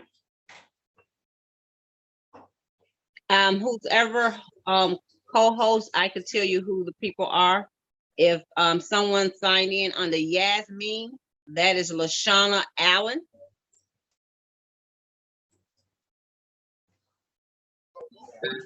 Yes, ma'am. Everyone stay muted. I'm talking to the co-host right now. Stay muted. The person that signed in as Yvonne, that is Yvonne Ashley. This is gonna take forever. We're not gonna get finished by 12:30, but I'm stopping at 12:25. I'm sorry. I've got to walk to my office and get on my car. I can start with the people who are named, Your Honor. Yes. Okay, wonderful. Let's do that. Okay. So, if you don't have your name on your device, I can't call your case. I'm so sorry. Let's go to Summer Alford. Miss Alford, if you could unmute. Yes. All right, thank you so much, ma'am. I have the following matter for Miss Alford. I have case number P. Wait a minute, what did I say your first name was? Summer. All right, I have case number P 120-4644, and it looks like it's counts 1, 2, and 3 for Miss Alford. How are we proceeding? Your Honor, I only knew about one that's on the docket. She would like to, first of all, Daphne Bradfield, P70578, on behalf of Ms. Alford. She would like to ask that these matters be set for a pretrial. Is that correct, Ms. Alford? Yes, it is. All right, and so you are right. They are not on my docket, and the reason they're not on my docket is because they are already in default. This was a show cause today, which means that she's already failed to appear to court. Sir, you're gonna either sit up or get out of my courtroom. I'm not gonna ever talk to you. No, I'm not. All right, and so what I'll do is I will schedule this matter. You didn't pre-try this matter today. I don't need to schedule another pre-trial. Did you pre-try this matter today?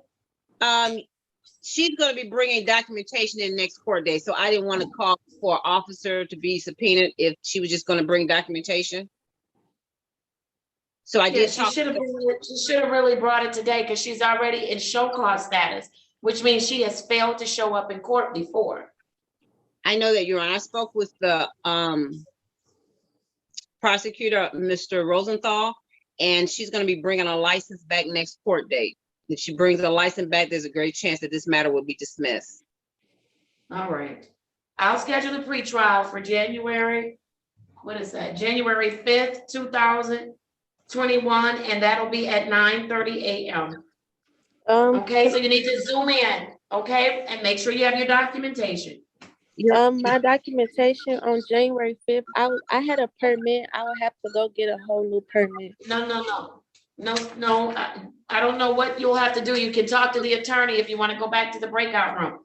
But what I'm indicating to you is that you have to come back for pretrial, okay?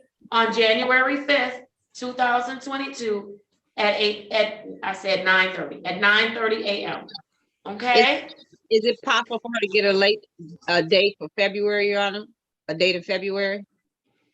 After she's already been show cause? No, I'll take her to the last week of January though. Let's do January 28th. Can we do the 28th? Yes, that's All fine. right, we'll do January 28th, 2022 at 9:30 a.m. Okay? Okay, thank you. All right, thank you for your patience. All right, I am now ready to go to, let's see, Ms. Arnold. I see that you have your name up for me. Ms. Arnold? Yes, ma'am. All right, good morning to you. Good morning. All right, I have the following matter for you, Ms. Arnold. I have SP 111-15701. State your full name for me, please. Latricia Arnold. All right, thank you. How are we proceeding? Daphne Bradfield for Ms. Arnold. We would like to ask that this matter be set for a bench trial. Is that correct, Ms. Arnold? Yes, ma'am.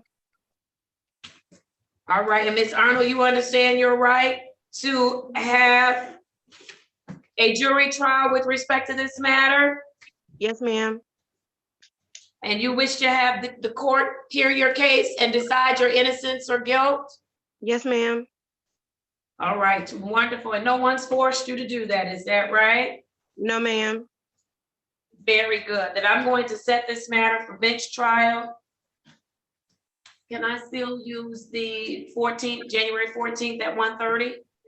It will be on January 14th, 2022 at 1:30 p.m. and it'll be on Zoom, okay?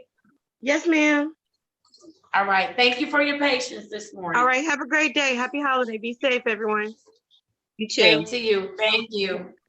All right, let's go to Miss Yvonne Ashley. Miss Ashley, if you could unmute for me, please. Yes, ma'am. No more for the 14th. No more for the 14th? For trial. Okay, very good. All right, thank you, Miss Ashley. I have the following matters for you. Case numbers SP 1204702, counts 1 and 2. State your full name for me, please. Yvonne Ashley. All right, good morning to you, Miss Ashley. Good morning. All right, counsel.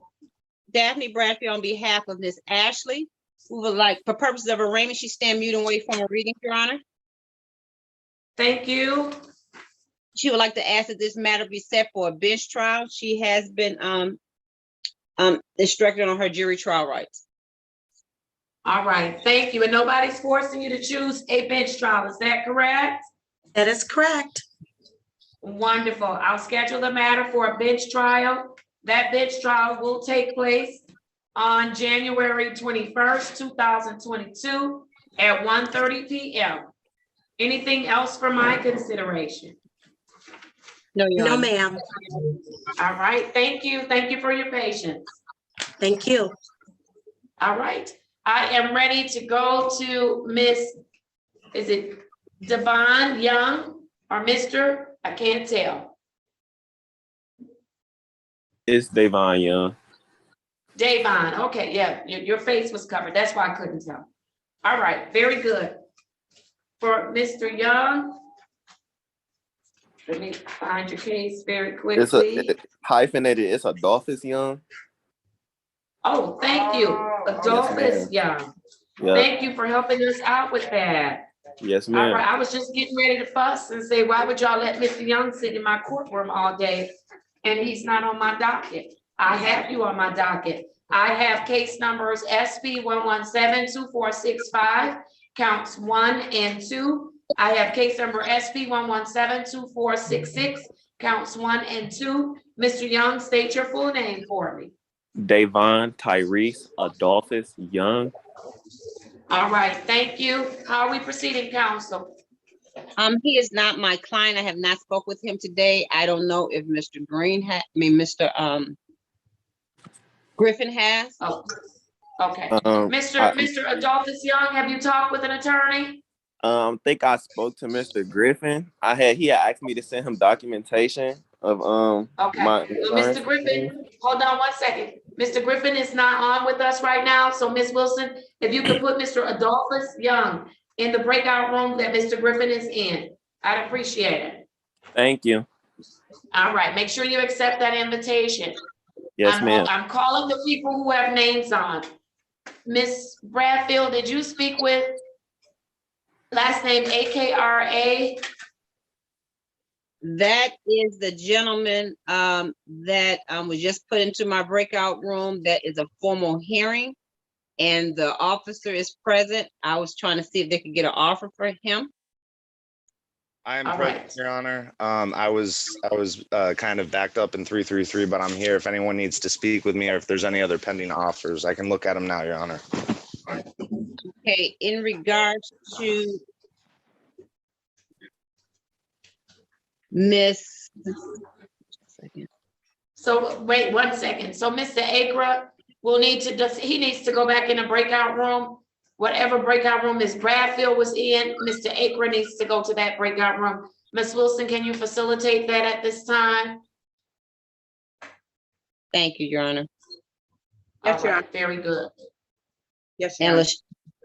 And LaShawna Allen's officer retired about 4 years ago, the one that wrote her ticket. I don't know who we're talking about. This one right here. Where LaShawna is that person? I know, but where is that person? I don't see a Rashawna Allen. Let me see. Hi, Your Honor. That's her. Up there, Miss Allen. Well, okay, now she's on. All right, I'll call that. I'll call that matter. Give me 1 second. Thank you.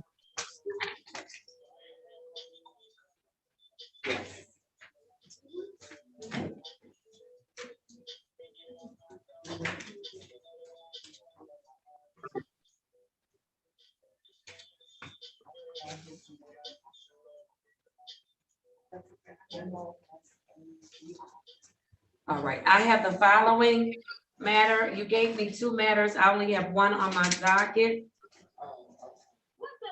And so are these just duplicates? They're not. No, these are some other people. Oh, sorry. That's okay. Here you go. Let me get these back to you. No, we're in good shape. All right. I have the following. I have case number SP 5053211. Ms. Allen, please state your full name. LaShawna Venetia Allen. Thank you, counsel. Daphne Bradfield on behalf of Miss Allen. Your Honor, for purpose of arraignment, she stand mute and wait for a reading. Someone is not muted. And Ms. Allen, if you have something playing in the background, would you please turn it off or turn it down or move to another space?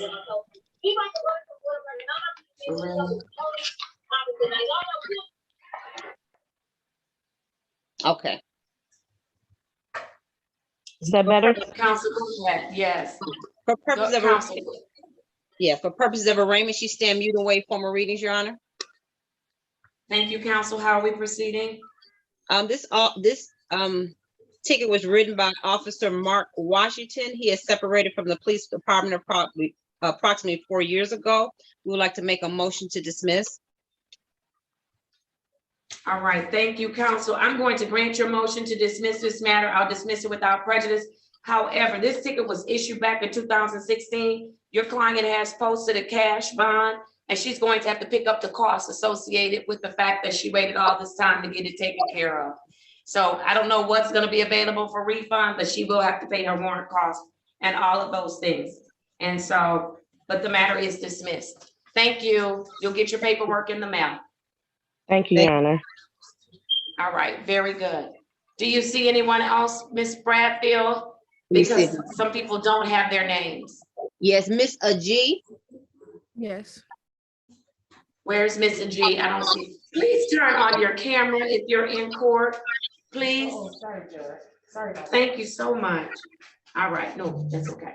I have the following case number SP 119-26741. Ms. Ajee, please state your full name. Najra Chantel Agee. Agee, okay, wonderful. Thank you. Good morning to you. Good morning. All right, how are we proceeding, counsel? Daphne Bradfield on behalf of Miss Ajee. Your Honor, she would like to ask that this matter be set for a pretrial. We're asking if it could be done in late January as well. She'll be bringing her license back at that time, Your Honor.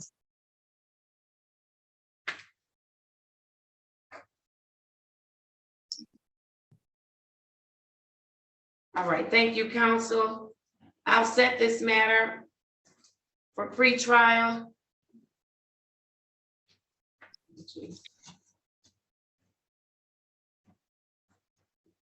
And the pretrial date is going to be Wednesday, January 5th, 2022, and that'll be at 9:30 a.m. Anything else for my consideration? No, Your Honor. All right, thank you. Thank you. Ms. Brad, thank you. Thank you for your patience. Ms. Bradfield, anyone else? Deshaun Alexander.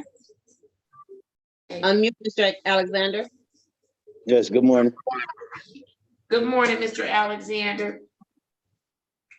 I have the following matter for Mr. Alexander. Case number P120537.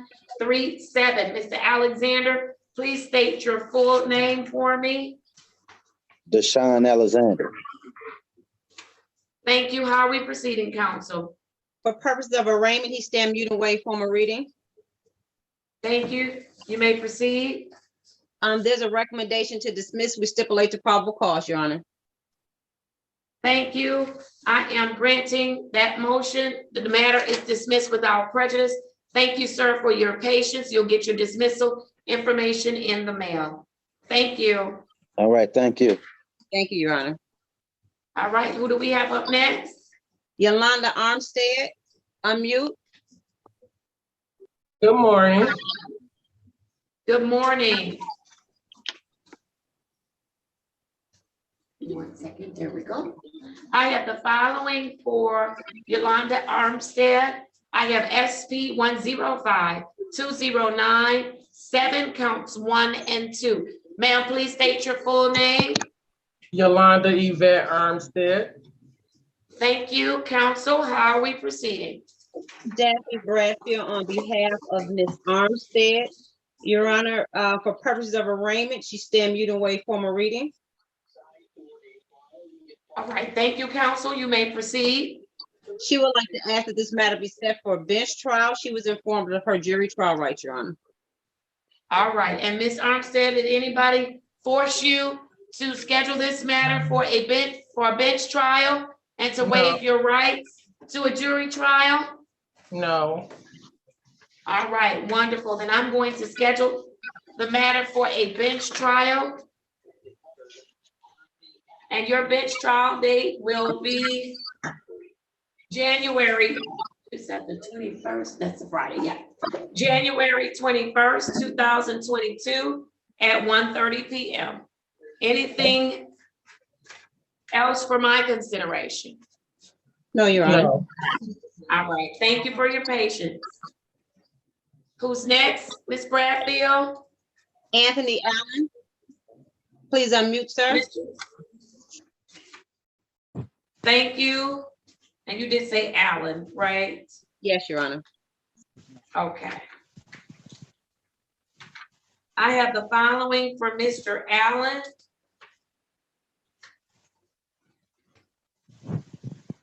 I have case numbers 204-1370, 4 counts 1, 2, and 3. Mr. Allen, please state your full name. Mr. Allen?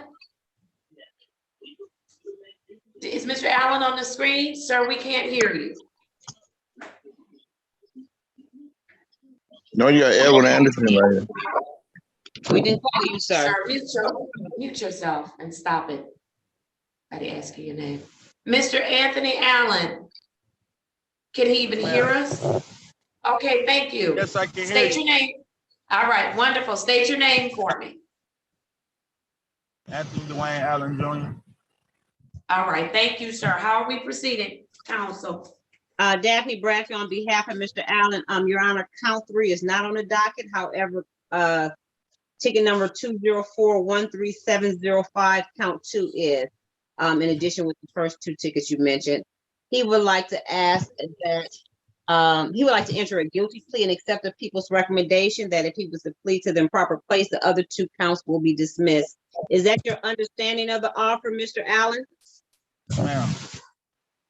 All right, thank you. Please raise your right hand. Do you swear or affirm that the testimony you're about to give will be the truth and nothing but the truth? So help you God. Yes, ma'am. Thank you. You may place your hand down. Counsel, you may proceed. On the day and time in question, were you operating a motor vehicle in the city of Detroit? Yes, I was.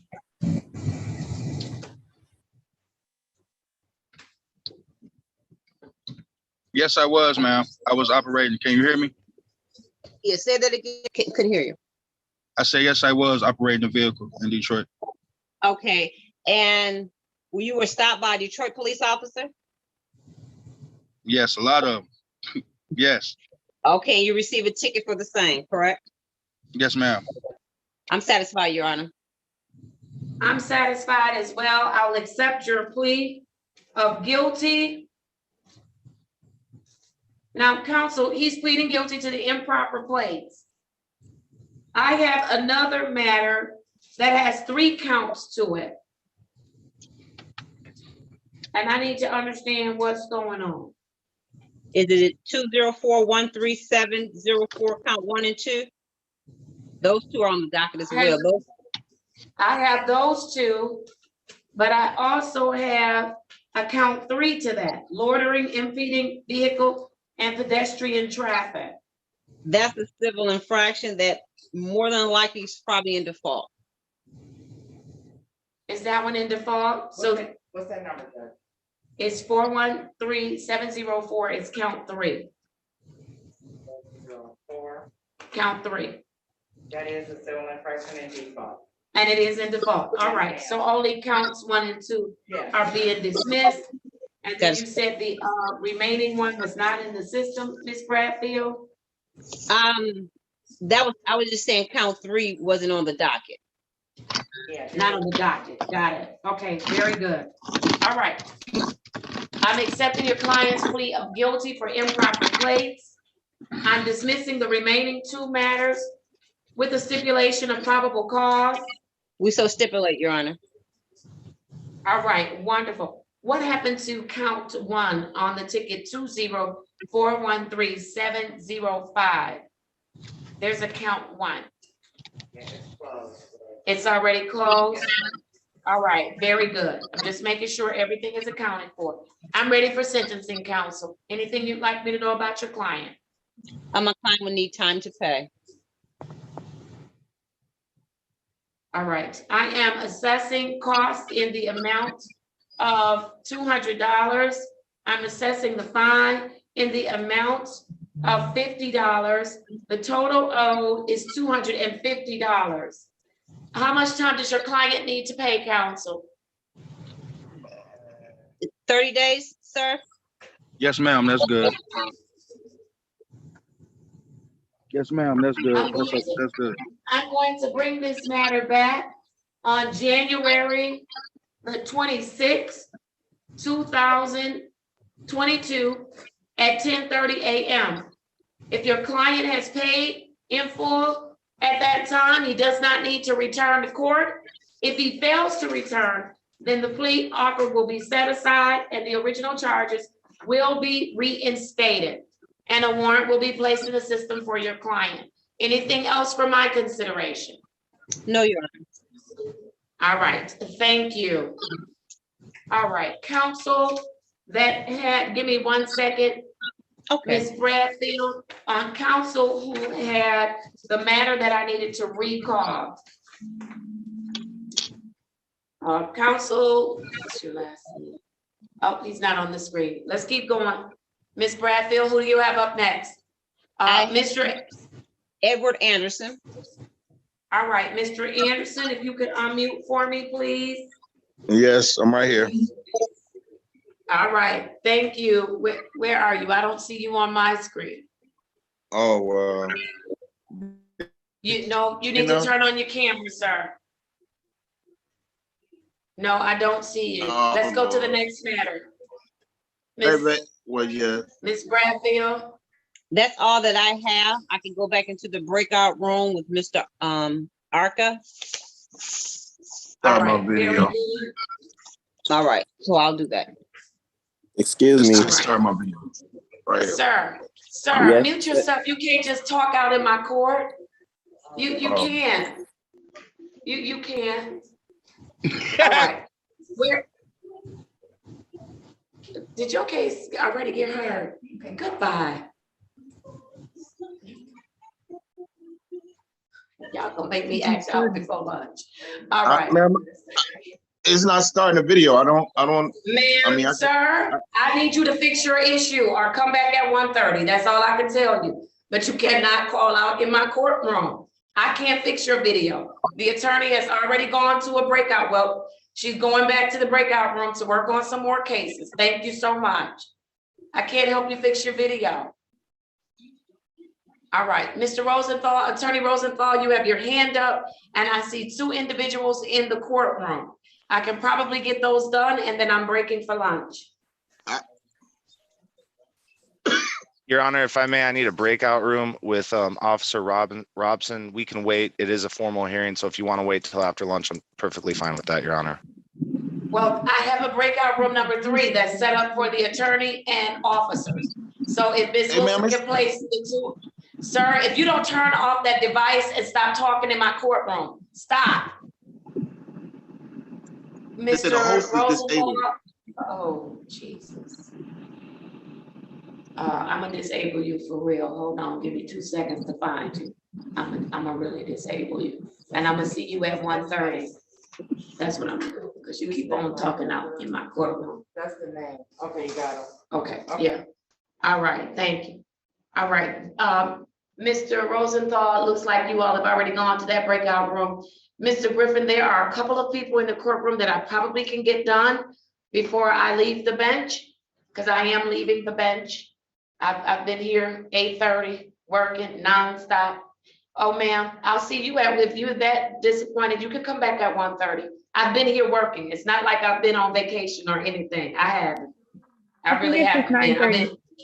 I understand. I've been here since 8:30. I'm at work try again? as well. I understand. I am too. All right. Thank you so much. Mr. Griffin, do you have some people that are ready? The 3 individuals that are in the courtroom? I do, Your Honor. My people are in still the breakout room that have like some dismissals. So can I bring Ms. Anderson is not your case? Miss Anderson? Let me look. No, Sherrod Or Anderson. Mr. Anderson? Yes, he is. He is. Or Mr. Young? Mr. Young is also, but they're all pleas. So I can deal with them now. But I think they had left my breakout room and then were in the waiting room, and that's why they're in here right now. All right. But I can. Counsel, I can, Judge. Okay, Counsel Hamed. Counsel Hamed. Yes, Your Honor. Are you ready to proceed on your case? We are, Your Honor. You have it. I think so. It's Mr. Al-Mudala, is that correct? Yes. That's correct. All right, wonderful. I'm going to call, and these are civil infractions, is that correct? That is correct. No, your client is on. Your client is on. All right, wonderful. Thank you. I have the following matters. Give me 1 second. I need to locate it.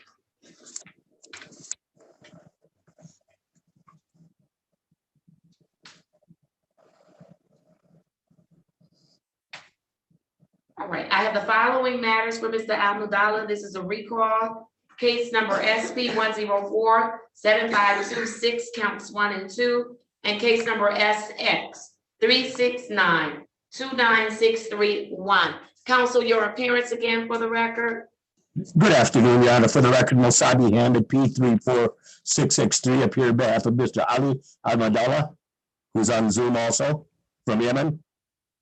All right, thank you. Counsel, all 3, and I'm sorry, sir, state your name again for the record. Mr. Ali Almudala? Abdullah. Yes, Thank Ali you. Abdullah. All right. No problem. Thank you, sir.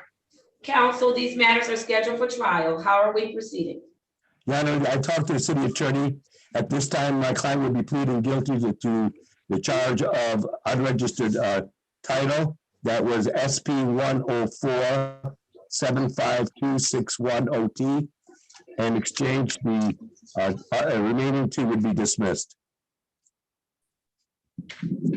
All right, very good. And I've got an issue because he's got 47526. Your client is pleading guilty to count 1. They're dismissing count 2. Is that correct? That is correct. Wonderful. And then on the, is this a duplicate?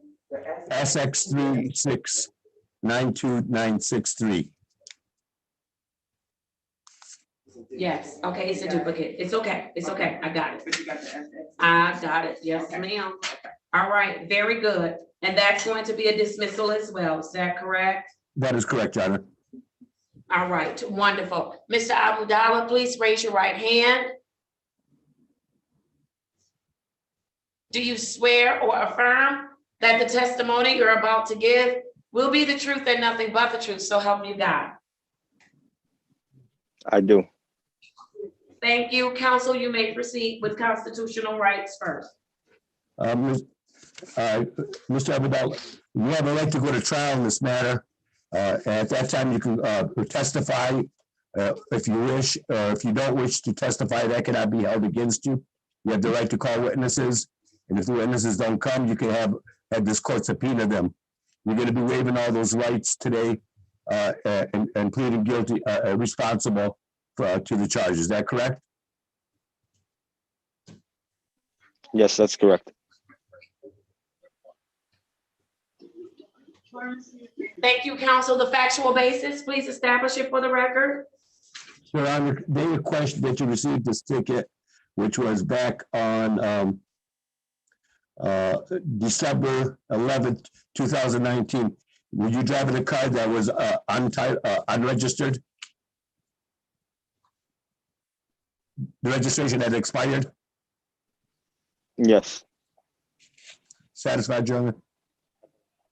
Yes, counsel. I'm accepting your client's plea of guilty. I'm dismissing the remaining 2 matters without prejudice with a stipulation of probable cause. So stipulated to Your Honor. All right, thank you. Those matters are dismissed. And then I am assessing cost on the matter that your client pled guilty to. The cost will be $200. The fine will be $50. The total owed is $250 on today. And if there are some other lien charges or warrant costs, your client will certainly have to pay that. How quickly can your client get this paid in full? We would ask for 30 days, Your Honor. I'm going to adjourn this to pay to January 26, 2022 at 10:30 a.m. Your client needs to get it paid before that date. Otherwise, the offer from the people will be set aside. The original charges will be reinstituted, dismissals will be set aside, and a warrant will be placed in the system. Okay, counsel? Thank you, understood, and thank you, Your Honor, and have a happy holiday. You do the same, and thank you, Mr. Almudala. I appreciate you. There was Miss Anderson was on, you're very welcome, and said she was at work. Is the attorney on and ready to proceed with Miss Anderson? I have to leave, sorry. Yes. Your Honor, can you hear me? Yes, I can hear you, Mr. Griffin. Somebody else is speaking out. I need you to mute your phone unless I call your name. Thank you. That's that Galaxy A12. Please mute your device. We keep saying the same thing. And I see Ms. Anderson, you got to wait. Just got to wait. So, I'm ready, Your Honor. All right. It's 12:25. Court is in recess until 1:35. Thank you all for your patience, and we'll reconvene at that time. Thank you. Officer, I'm in recess.